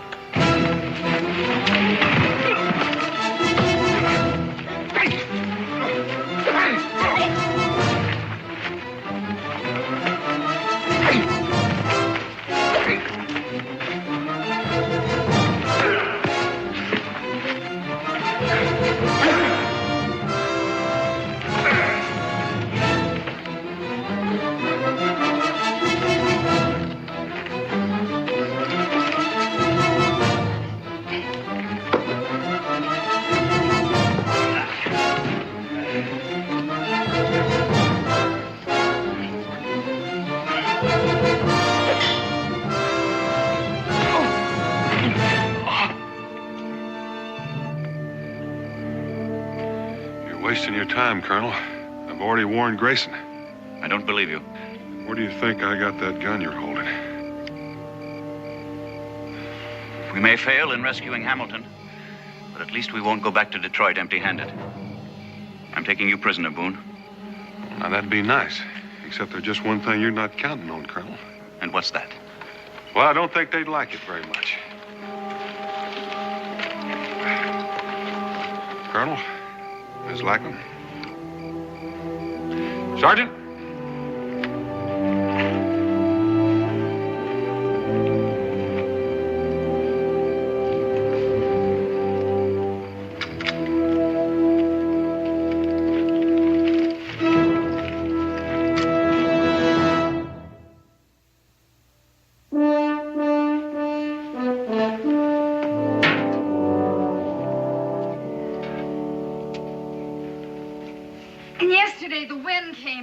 Blew my clothesline down. I had to do the whole wash over again.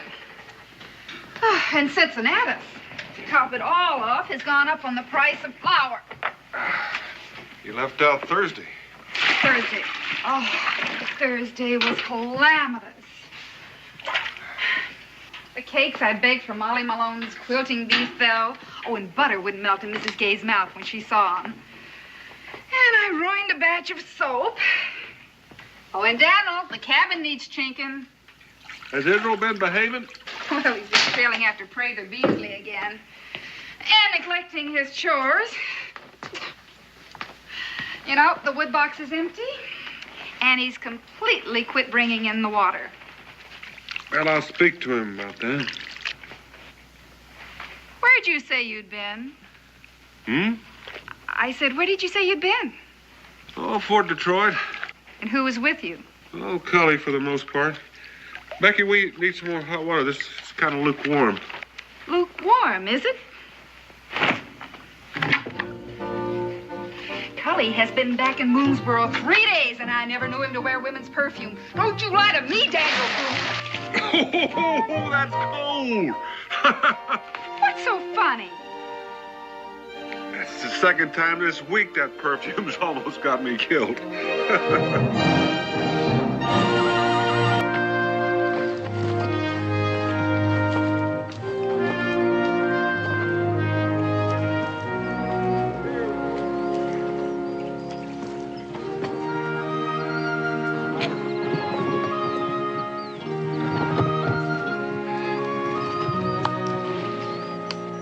One of us has got to go pick up that cache of furs we got stashed at Twin Falls. And I'm still not sure I'm doing the sensible thing by letting you two take the rest of the pelts to the rendezvous. Now, Daniel, you know you can depend on us. Well, sure. I mean, Gabe and me work together like the well-oiled gears of one of them fancy European clocks. Like peas and greens? Don't worry about it. Just don't worry about it, because we're going to be there ahead of everybody else and get top dollar for them pelts. And when you get there with your furs and sell them, we're all going to be a lot richer and have a celebration. Well, it seems to me that I recall you two singing the same song last year. Only the celebration came before the rendezvous, and we got bottom dollar for our pelts. Last time we ran into some unforeseen complications. 2 Chickasaw maidens and a jug of white lightning. Now, there's more to that story than you know about, Daniel. Yeah, well, as a matter of fact, Daniel, now, there was some feats of heroism on our part, but us being the modest Jaspers that we are, we just chose not to reveal it. Well, I figure if you two manage to stay out of just half the trouble this year, then we'll get at least half again as better price this year for our pelts. Solemn oath, Daniel. We'll be there 2 days before anyone else, Daniel. Word of honor. Ain't nothing gonna stop us this time. If you don't slow me up, that is. If I don't slow you up, well, you big tub of lard, I can out-walk you, outrun you. What I mean is, you know you ain't long on keeping your mind on business. I ain't long. Now, who found them squaws anyhow? Well, passing the time of day is one thing. But who was it that decided to teach them how to sing Yankee Doodle while them men folks snuck off with our pelts?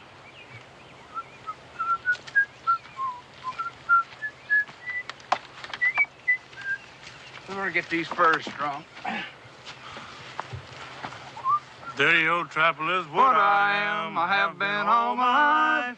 I've been in these woods so doggone long. I took an oak tree for my wife. A dirty old trapper is what I am. I have been all my life. I've been in these woods. What'd you forget the words? Oh, no. Daniel ain't never gonna believe this. Unless we take them back as witnesses. We're gonna take them all back? No, I guess he still wouldn't believe us. All right, do you want our hides or them? Say. You understand, Indian? What's he talking about? He said to move out. That's what I thought he said.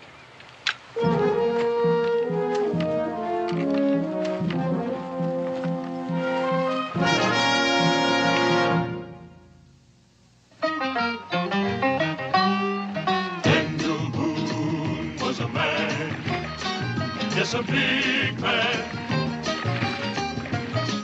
with an eye like an eagle and as tall as a mountain was he. Daniel Boone was a man, yes, a big man. He was brave, he was fearless, and as tough as a mighty oak tree. From the coonskin cap on the top of old Dan to the heel of his rawhide shoe, the rippin'est, roaring'est, fighting'est man the frontier ever knew. Daniel Boone was a man, yes, a big man, and he fought for America to make all Americans free. Daniel Boone.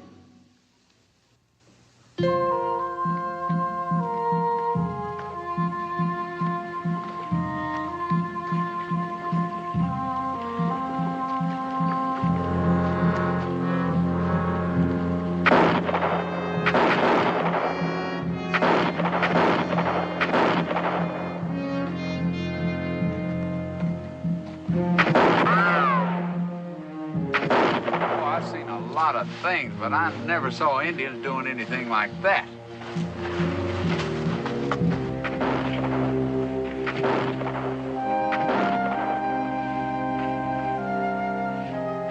Well, I do.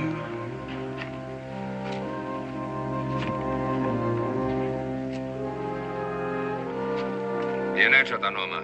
Descanse ahora. Ah, senores. American trappers, my men were correct. Welcome. May I present myself? I am Admiral Alejandro Buenaventura, at your service. And you? I don't talk too good with my hands tied. Oh, my apologies, senores. I teach my men to take every precaution.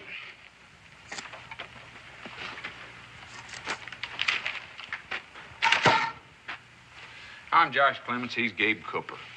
Senor Clements, Senor Cooper. May I offer you some refreshments?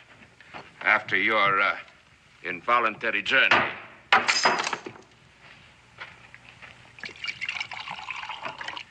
Gentlemen, we shall have a grand alliance. To the success of our mission. Our mission? We don't mind drinking your wine. It's just that toast I'm not too sure about. Then to freedom. I don't mind getting drunk on that one.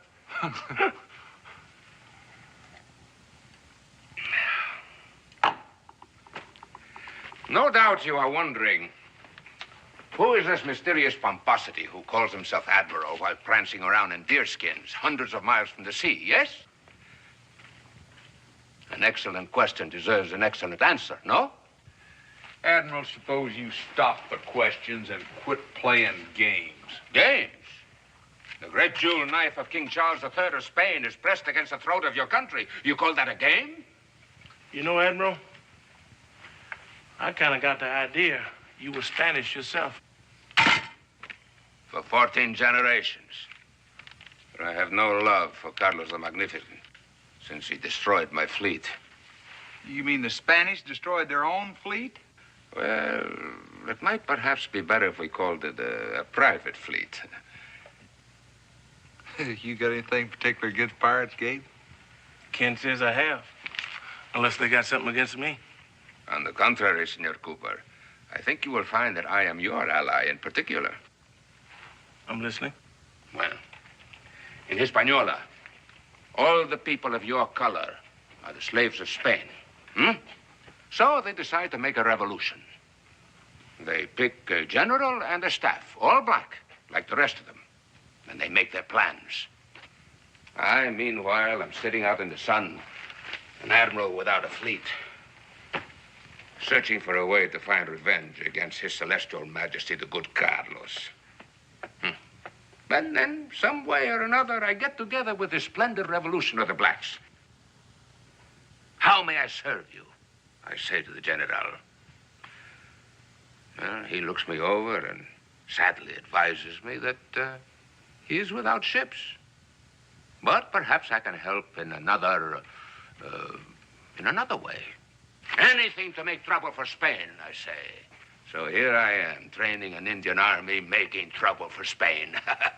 Seems to me it would make more sense if you made trouble for Spain in Hispaniola, wouldn't it? So it would seem. But my general, he figures that if we make trouble for Spain here, they will send troops here, leaving not so many troops to make a revolution against. But, Admiral, now, I'm still not sure about where this great jeweled knife comes in. Well, there is a worm in the apple we do not anticipate. El Capitan Torres, very ambitious man, Torres. He's like this with Carlos the Magnifico. He whispers in the king's ear a plan to conquer the United States. With what? Here is the point of the jeweled knife, gentlemen. That? That's just a trading post. Yes, a Spanish trading post. Run by El Capitan Torres. A cover-up for a plan to conquer the United States. Conquer the United States? It's hard to believe, but true. With barrels of guns and powder disguised as flour and supplies. And then when Torres receives word that the king's troops are ready to sail upriver from New Orleans, then the flour is magically transformed into gunpowder. Then El Capitan Torres will march east. Now, your next question is, how do I know this, huh? Oh, you taste the couscous, then I tell you. The what? First, I teach the Indians to cook, then I teach them to fight.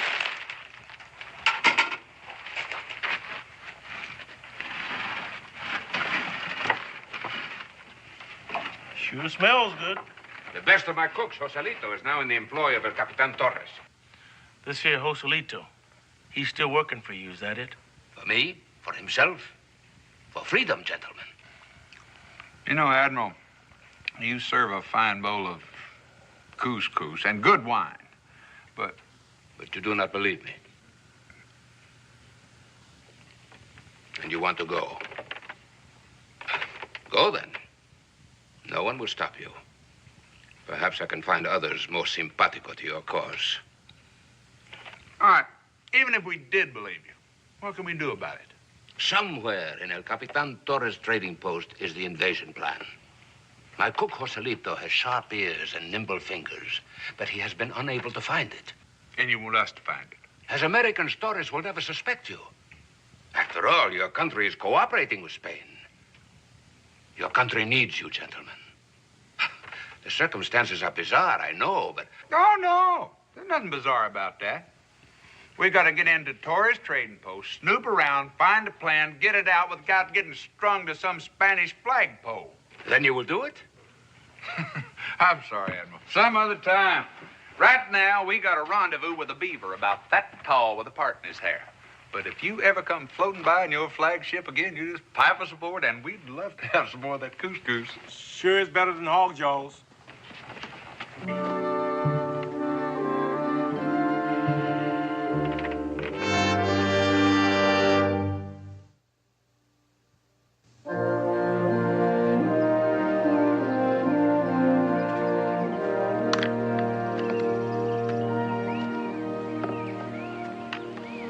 Well, Daniel, we met this Spanish admiral named Buenaventura. And he told us that the King of Spain was gonna take over the United States. You know what I think? I think we never saw him. And if we never saw him, we never heard him. In fact, thinking back on it, would you rightly say we did see him? Let's get to work on the furs.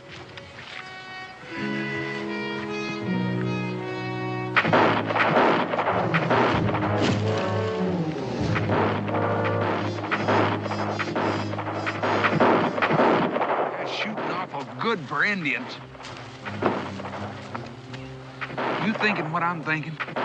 If you're thinking we're caught in the middle of a crossfire, then you're thinking what I'm thinking. Look over here.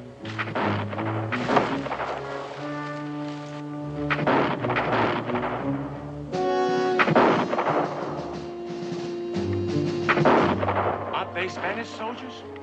Yeah, and on the wrong side of the river. Maybe the admiral knew what he was talking about. I wish you'd look at that. Got more holes than a horse blanket full of spring moths. And, Daniel, the reason our furs are shot full of holes is because we got caught in a crossfire between a bunch of Spaniards and Indians. Why don't we just tell them that we got caught in this big hailstorm? ¡Rifle, estúpido! Son americanos. Ah, señores. Perdón. No era nuestra intención asustarlos. Nosotros somos amigos de los americanos. Do any of you fellas speak English? No comprendo. Posiblemente alguno de ustedes hable español. You shot our pelts full of holes. Your rifles are... And you ruined our furs. Now what are you going to do about it? El capitán, ¿comprende? El capitán. Did you say captain? El capitán. ¡Atención!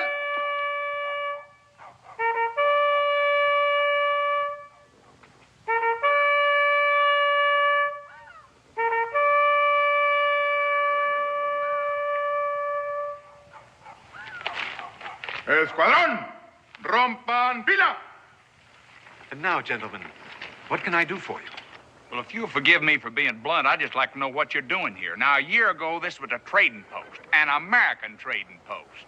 And so it still is, except for temporary conditions which have altered its status. Oh, of course, we shall be more than delighted to help you with whatever provisions you expected to find here. We don't want any provisions. You see, we ran into one of your patrols up the road a little ways. Oh, I trust they didn't inconvenience you in any way. As a matter of fact, they did. Now, these used to be prime pelts until your boys decided they wanted to ventilate them a little. Oh, it's most unfortunate. Naturally, we will reimburse you. That's mighty kind of you, Captain. And of course, you will accept our poor hospitality for the night. Oh, I insist. Lleve estos señores al cuarto de huéspedes. Until dinner, señor. Por acá, señores. Atiende a los señores. Que estén cómodos.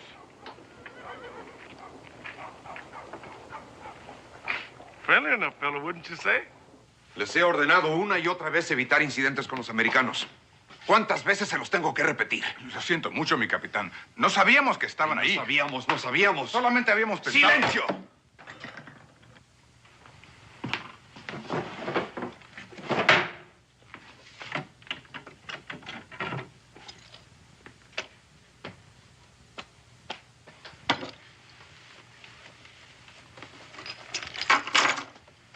The Capitan, he say he hope this make up nicely for the furs. Oh, you tell your captain we thank him a lot. Excuse me, sir. I don't think I caught your name.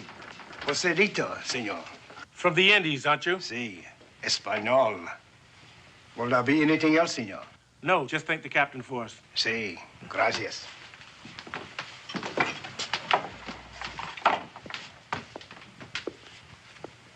You figure that's the Admiral's man? I don't know. I'll tell you just as soon as I tried some of his cooking. Oh, never had I tasted such magnificent sauce. Mine host, I said, you must give me the secret of this sauce or I shall perish. No, he said, a secret it is and a secret it shall remain. Now I ask you, gentlemen, what was I to do? You got me stumped. Purchase the cook, of course. Oh, he asked for a fantastic price, but I was completely at his mercy. More wine, Senor Clements? Oh, no. No, it's awful good, but... No.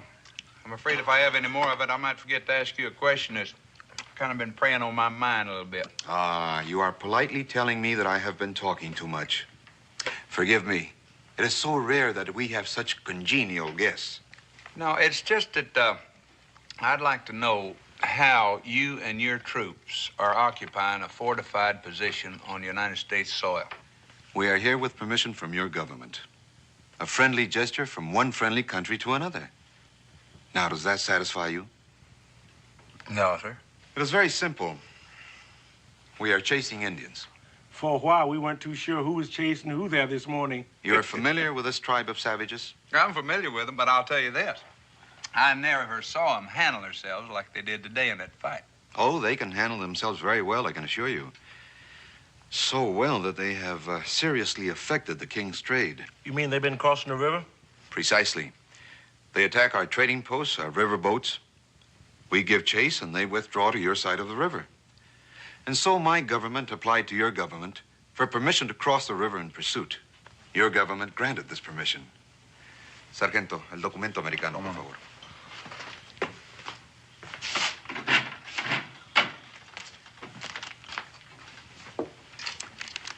And so, my friend, here we are. Signed by your Secretary of State, as you can see.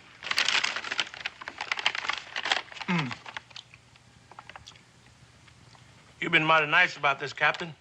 I hope you weren't too put out by our questions. Oh, not at all, Senor Cooper. I admire your patriotic fervor.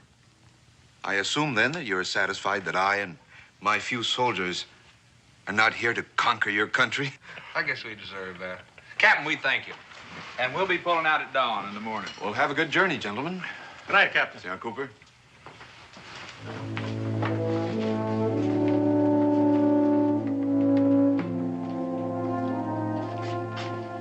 Joselito, traiga más café, por favor. Sí, capitán.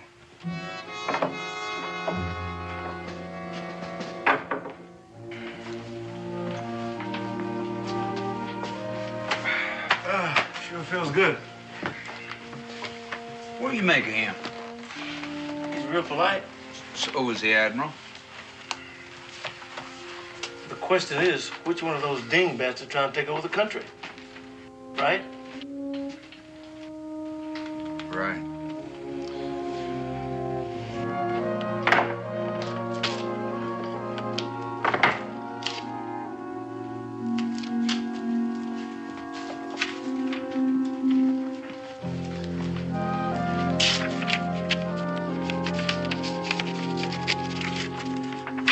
Para Buenaventura. Rápido, señorita. Rápido.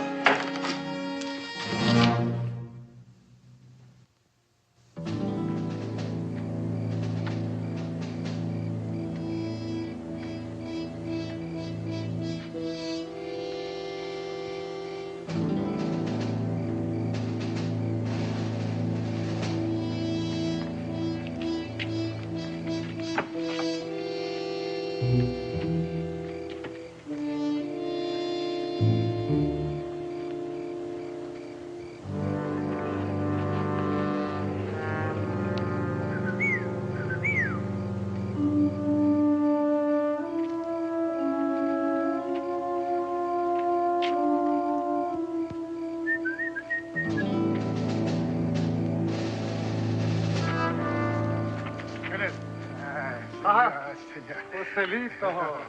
Es una noche fría. Haga un caliente. Muchas gracias. Nada, nada.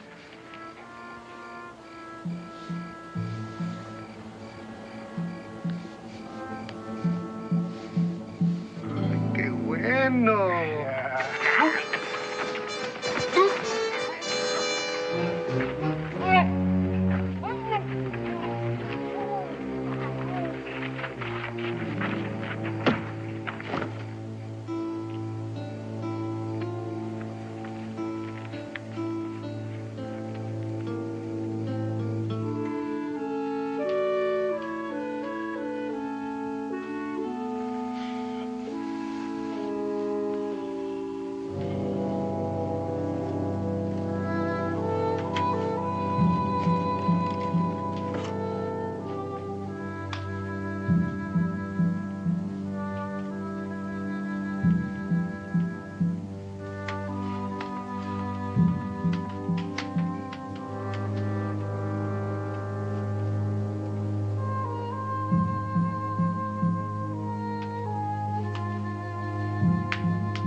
Didn't we do this once before? He says to... I know. Maybe we ain't gonna save the United States, but I'm sure learning the lingo. Oh. I think they're trying to tell us to get dressed.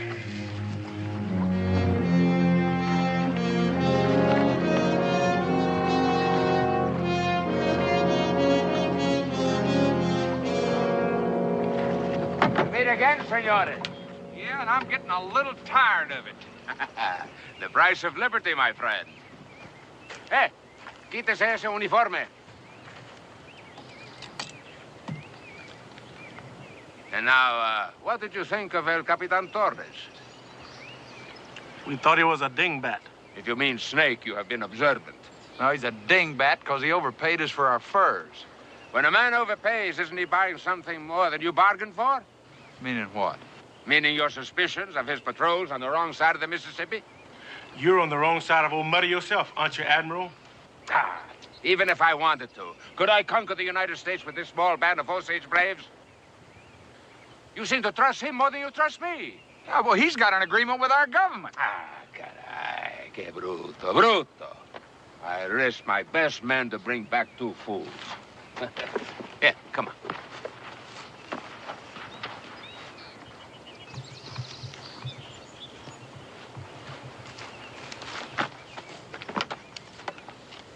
Here. Here is the dagger pointed at the throat of your country. The invasion plans of Coronel de Vega. Coronel de Vega? Yesterday, he commanded the troops ready to sail upriver from New Orleans to join Torres. We buried him with full military honors. But you only got half a plan here. Yes, and Torres has the other half. Put them both together, you have proof of the king's treachery. You know, it just might take a couple of fools like us to pull this thing off. Then you will do it, yes? We'll do it, yes. You will be assaulted by Indians, then taken to Torres' headquarters alone. I will? And you, my friend, you are going to be dead. Dead? Torres' patrol will be here in about an hour.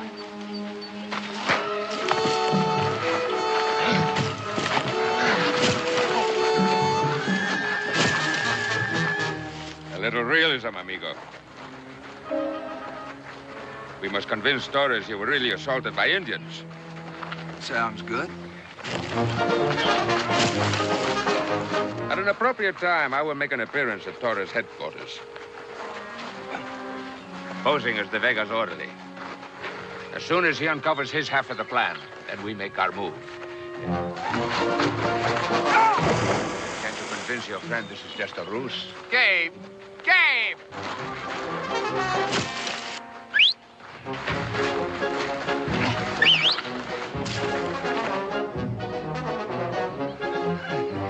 You ready? I must warn you, amigo. I'm a thinking pugilist.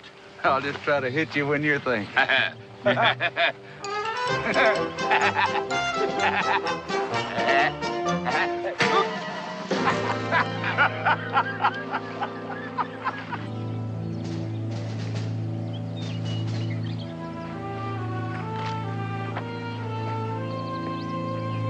Help! ¡Escóndete! Help! Ahí está, vámonos.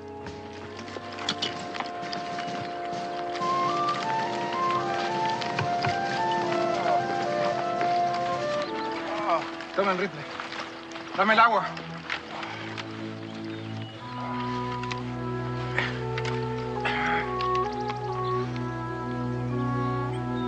Thank you. Pobrecito. Qué bueno que llegamos a tiempo. ¿Te sientes bien? Vámonos.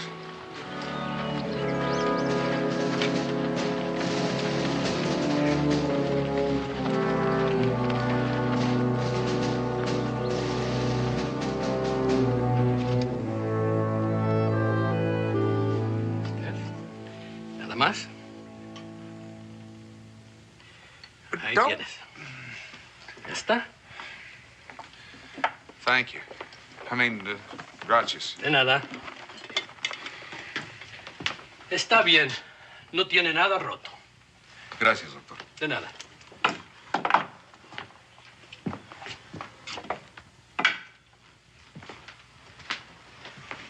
He says you're not seriously hurt, Senor Clements. Is that so? Do you feel well enough to tell me what happened here last night? I said, what happened here last night? They killed Gabe Cooper. Oh, the poor man. My deepest sympathy. But when I awoke this morning, I found my sentry abducted and you and your friend missing. Well, I just don't know what I'm going to tell his folks. I am loath to interfere in a man's grief, senor, but I'm afraid I must press you for a report. Well, I'd be happy to tell you anything I could, Captain, but the Indians just jumped us from behind. That's all there was to it. Perhaps you can be more specific. Well, we was sleeping, old Gabe and me. heard a noise, went out to the stockade and saw some Indians heading for the supply house. We just figured they was gonna steal, and somebody jumped us from behind. That is what confuses me. You see, nothing was taken from the supplies. Well, I think they thought it was too risky, and well, anyhow, they took us out at gunpoint and joined up with some big war party. Oh, Gabe and me, we tried to escape. I made it. Oh, Gabe got killed on the way. This war party, how big was it? Well, I didn't count. They was heading south towards the river.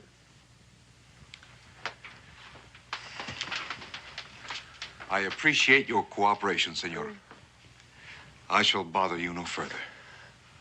To tell you the truth, Cap, I appreciate the company. It's, I wouldn't want to be here by myself. It's just a memory of poor old Gabe. Join us for dinner, senor. We shall try to distract you from your sorrows. Oh, you are a nice man, yet.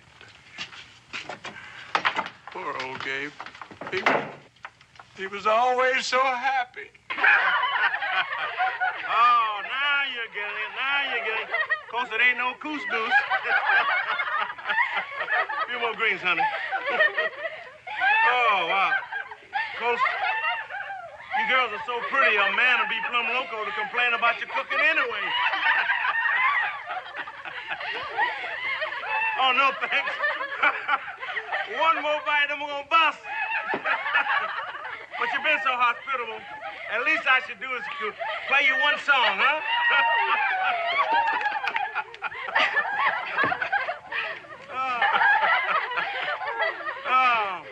How about, Yankee Doodle. Yankee Doodle went to town, riding on a pony. Struck a feather in his hand and called it macaroni. Yankee Doodle, keep it up. Yankee Doodle Dandy. I tell you, mind the music and the straw, and with the girls, be handy.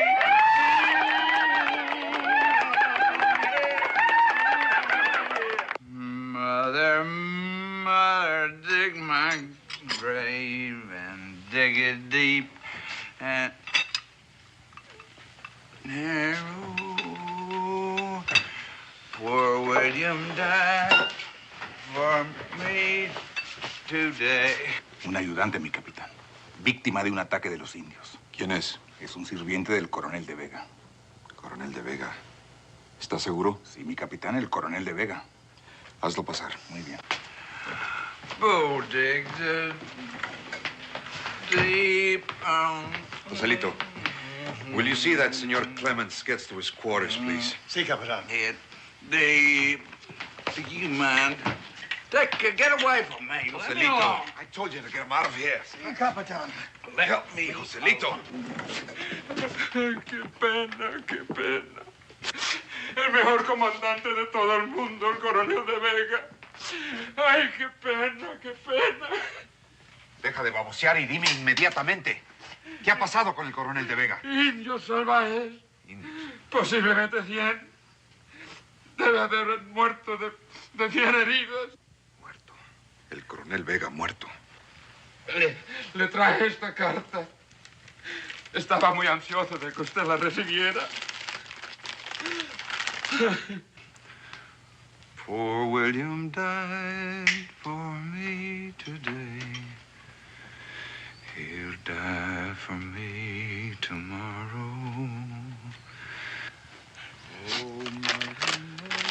Lleva a este hombre a la cocina y dale de comer. Gracias, Excelencia, gracias. Ay, qué pena.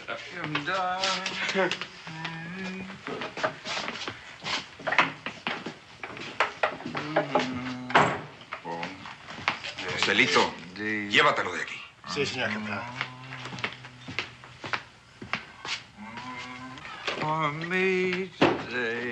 Joselito, rápido.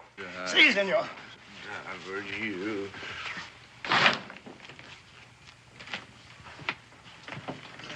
Oscillator, my old friend. Now, Oscillator, old buddy, you just sit right down here and have a drink with old Josh.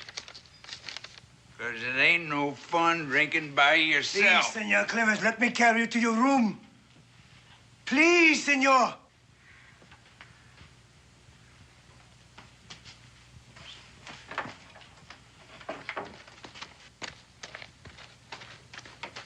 Capitán! No me interrumpas, Joselito.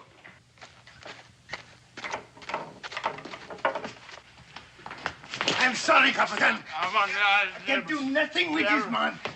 Senor Clements, I must insist that you go to your room. Anything you Get him say, out of here, Joselito. Capitán, ¿Qué hay? es importante. ¿Qué es importante? Tengo que hablar con usted, capitán. Oscillator, why don't you have a drink? You just haven't had anything. Capitán, esta gorra. ¿Qué pasa con la gorra? Le pertenecía al guardia que fue capturado por los indios en el ataque de anoche. ¿Estás seguro? Oh, estoy seguro. Fíjese. Senor, you are most difficult. Please, you must come to your room.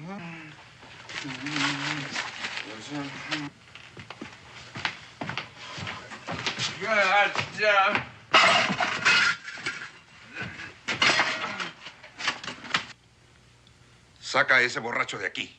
Sí, Capitán. You are the Capitán. Come along.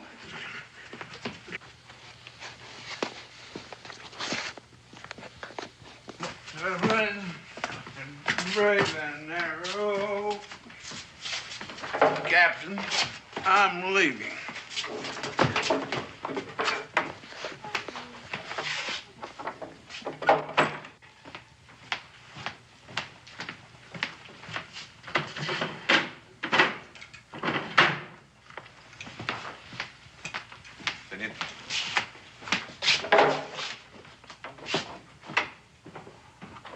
Gave his life for me. April gave his. What's this about the cap? It belonged to the guard that we captured last night. I am afraid. What, then they know that Buenaventura is a fake? At least they are very suspicious. What's the captain gonna do? He will question him. Can you get out of here without anybody asking you any questions? Yes. Well, this is what we've been looking for. Now, you take this to Buenaventura's camp, and you give it to Gabe Cooper, and tell him that if I don't get out of here, to get this to Daniel Boone, and tell him to guard it with his life. Do you understand? I understand. Now, as soon as I free Buenaventura, we'll catch up with you. I will tell him. Now, you better... Senor Clements. What? Thank you. For what? For risking yourself to save him. I know you could take this out of here yourself. He would do it for all of us. Now, go on. Get.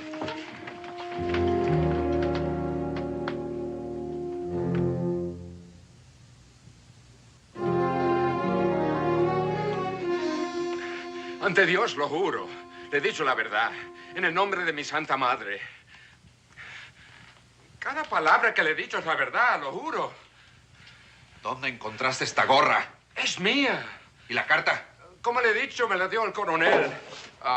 Excuse me, Captain. I just come back to apologize. Will you not stay in your room, Senor Clements? Well, now, hold on. Now, Captain, I can understand you being a little bit sore.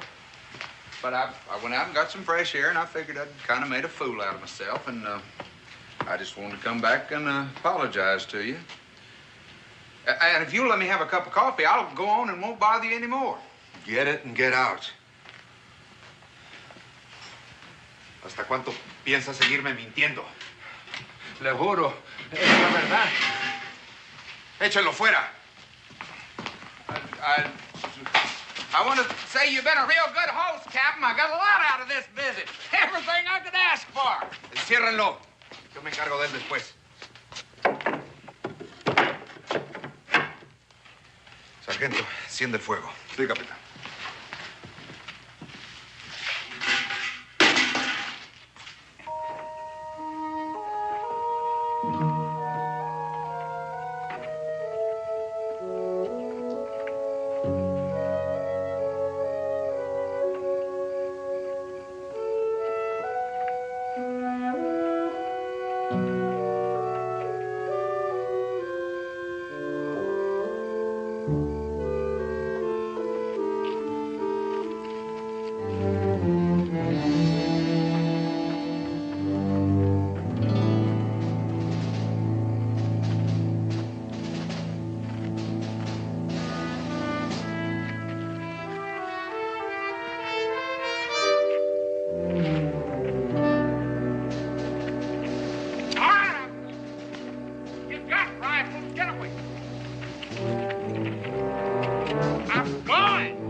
Having trouble? Who is that? Why, this is that well-oiled gear from that fancy European clock. What do you... It's great. It's just great. The entire United States depending on you, and you're out here nosing around. Well, it looks to me right now that you're in more trouble than the United States. Is that a fact? Well, do you want me to help you out or not? The way I feel right now, it might be better if you left me here.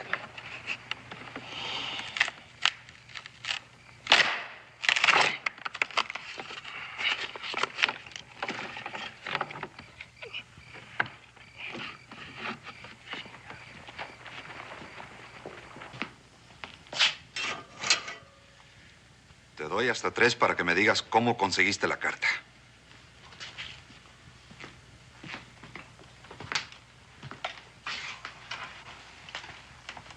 1, 2. ¡Agárrenlos!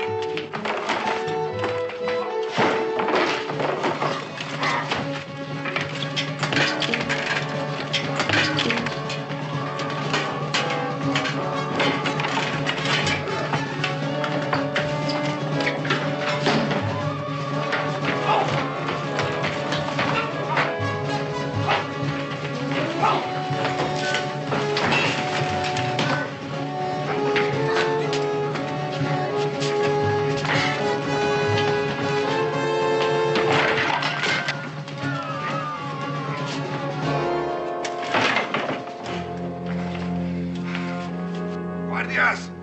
¡Guardias! ¡Caray! ¿Qué ha pasado? Hold up! What about him? Let's take him with us. He might come in handy. Who are you?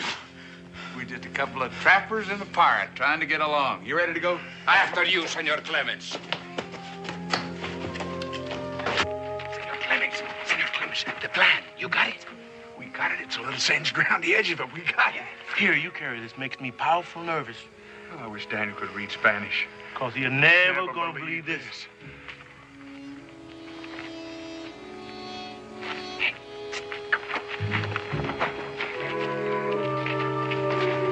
Put him in here. Get that thing open, Kate. No. No. Use his belt to tie him in. Sorry for this.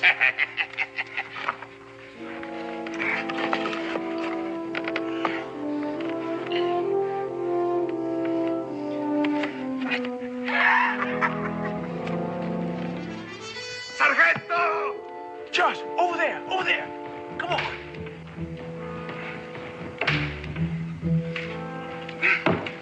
Josh, let's turn this cannon around. Rápido, rápido, rápido. Sargento, sácame de aquí, estúpido. Sácame rápido. Para arriba. A ver. Here, be my guest. ¡No! ¡No! ¡No! ¡Comandante!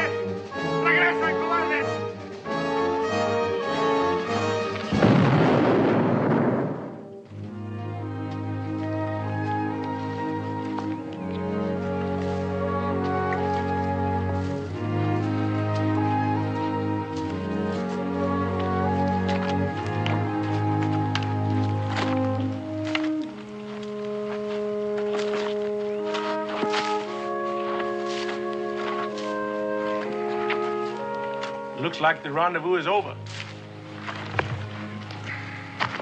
Everybody done come and gone.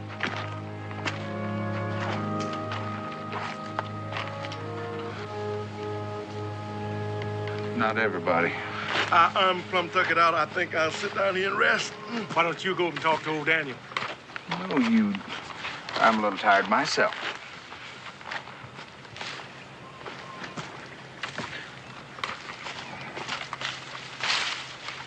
Don't even try to tell me. I'm not sure I want to hear it. Well, to tell you the truth, it's an interesting story, Daniel. Something like 300 Tuscaroras and a grizzly put you up a tree? No, that's not how it was at all. We held off an invasion of the Spanish army. The Spanish came marching over the Mississippi waving their swords and took your pelts away from you. No. They paid us for them.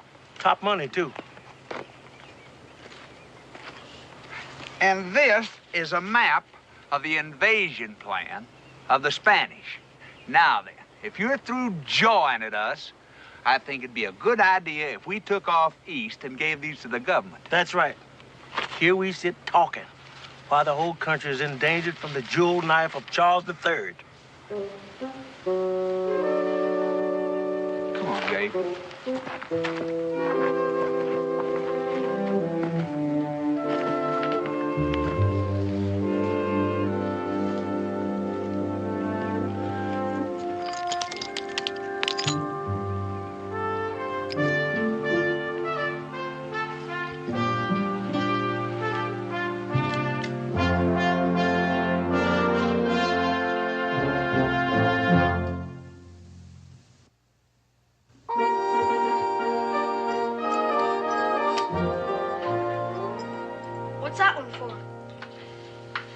Israel is the Order of the Purple Condor. The condor being the national bird of Espanol. Well, as I recall it, you got it for coming in fourth in the turkey shoot. Now, you fellas are just a wee mite overdressed, I'd say. But it looks like supper's just about ready. I don't expect you to understand. But I'll tell you this. When you sit down with a body that's been decorated by a foreign power, it automatically becomes a state dinner. Well, Israel, would you seat their excellency? Yes. Your Highness. Oh, wait till I tell the Widow Scoggins I got to you first. Oh, she already knows. Oh, which reminds me, Gabe and me won't be going to the Salt Lake with you. How's that? You got the list? Yeah. Let's see now. On Sunday, the preacher's wife invited us over. On Wednesday, the Widow Scroggins. Saturday night, Cincinnatus is having a big to-do for us.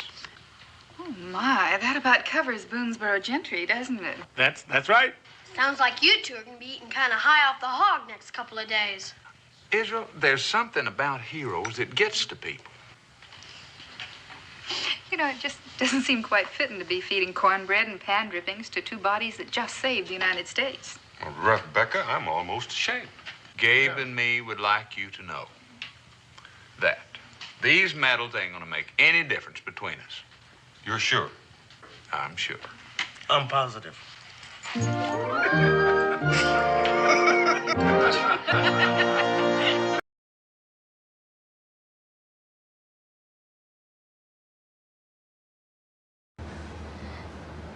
Hello, chào tất cả các bạn nha. Chào mừng các bạn đã đến với kênh của mình nhé. Hôm nay của mình tô bức tranh những côn trùng nhỏ sôi động này nha.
Xem có tí gió được không? Ngồi đây. Ngồi đây.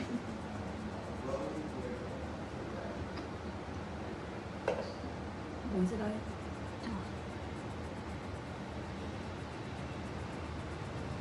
Không thế nào? Đang tô đi đâu?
Dừng trong mặt thế.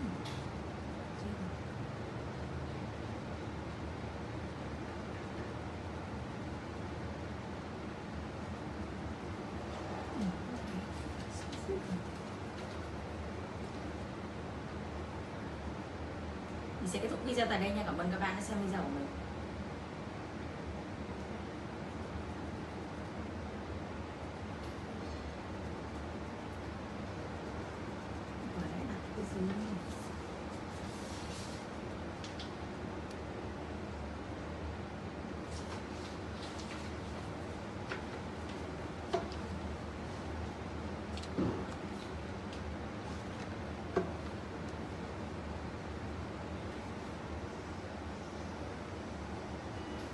Hello, xin chào tất cả các bạn, chào con.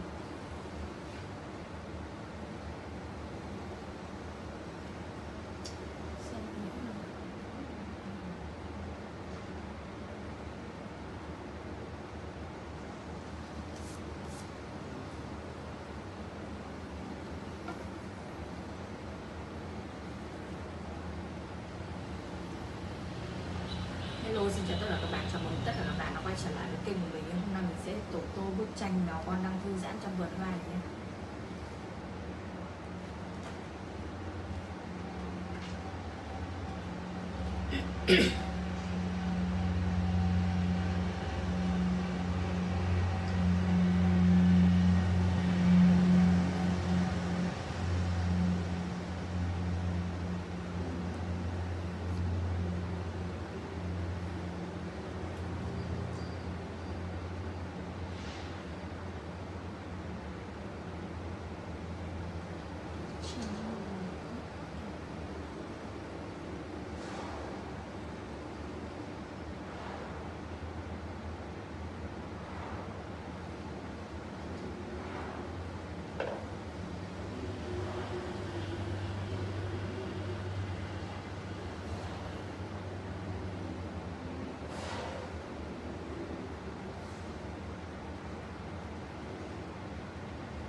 qua bà Nam gọi hỏi bà Phương chắc cậu sự cưới xong rồi chủ nhật rồi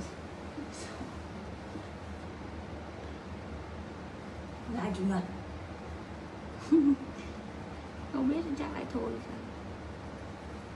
Ví dụ vừa đã bảo sao rồi lại bàn vui này là hỏi là cậu sự cấy xong rồi thì làm vào chủ nhật thôi. khi lại rũ sau hôm nay là rũ tàn rồi.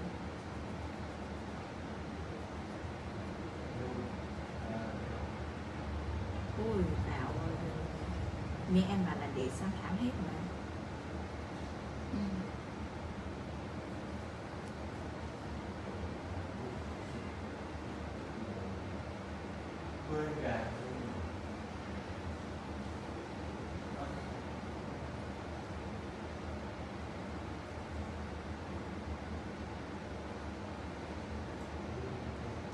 Đây, người gọi điện spam đáng ngờ từ Mobifone.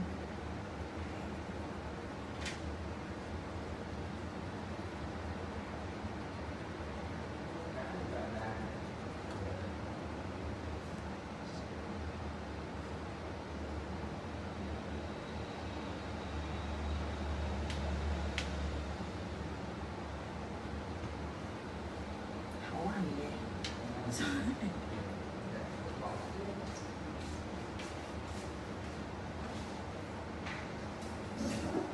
Cái gì đấy? Chưa. Làm gì? Hả? Chút nữa nhé. 1 giờ kém.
Cà phê rồi đấy, lấy xuống lấy mình lấy.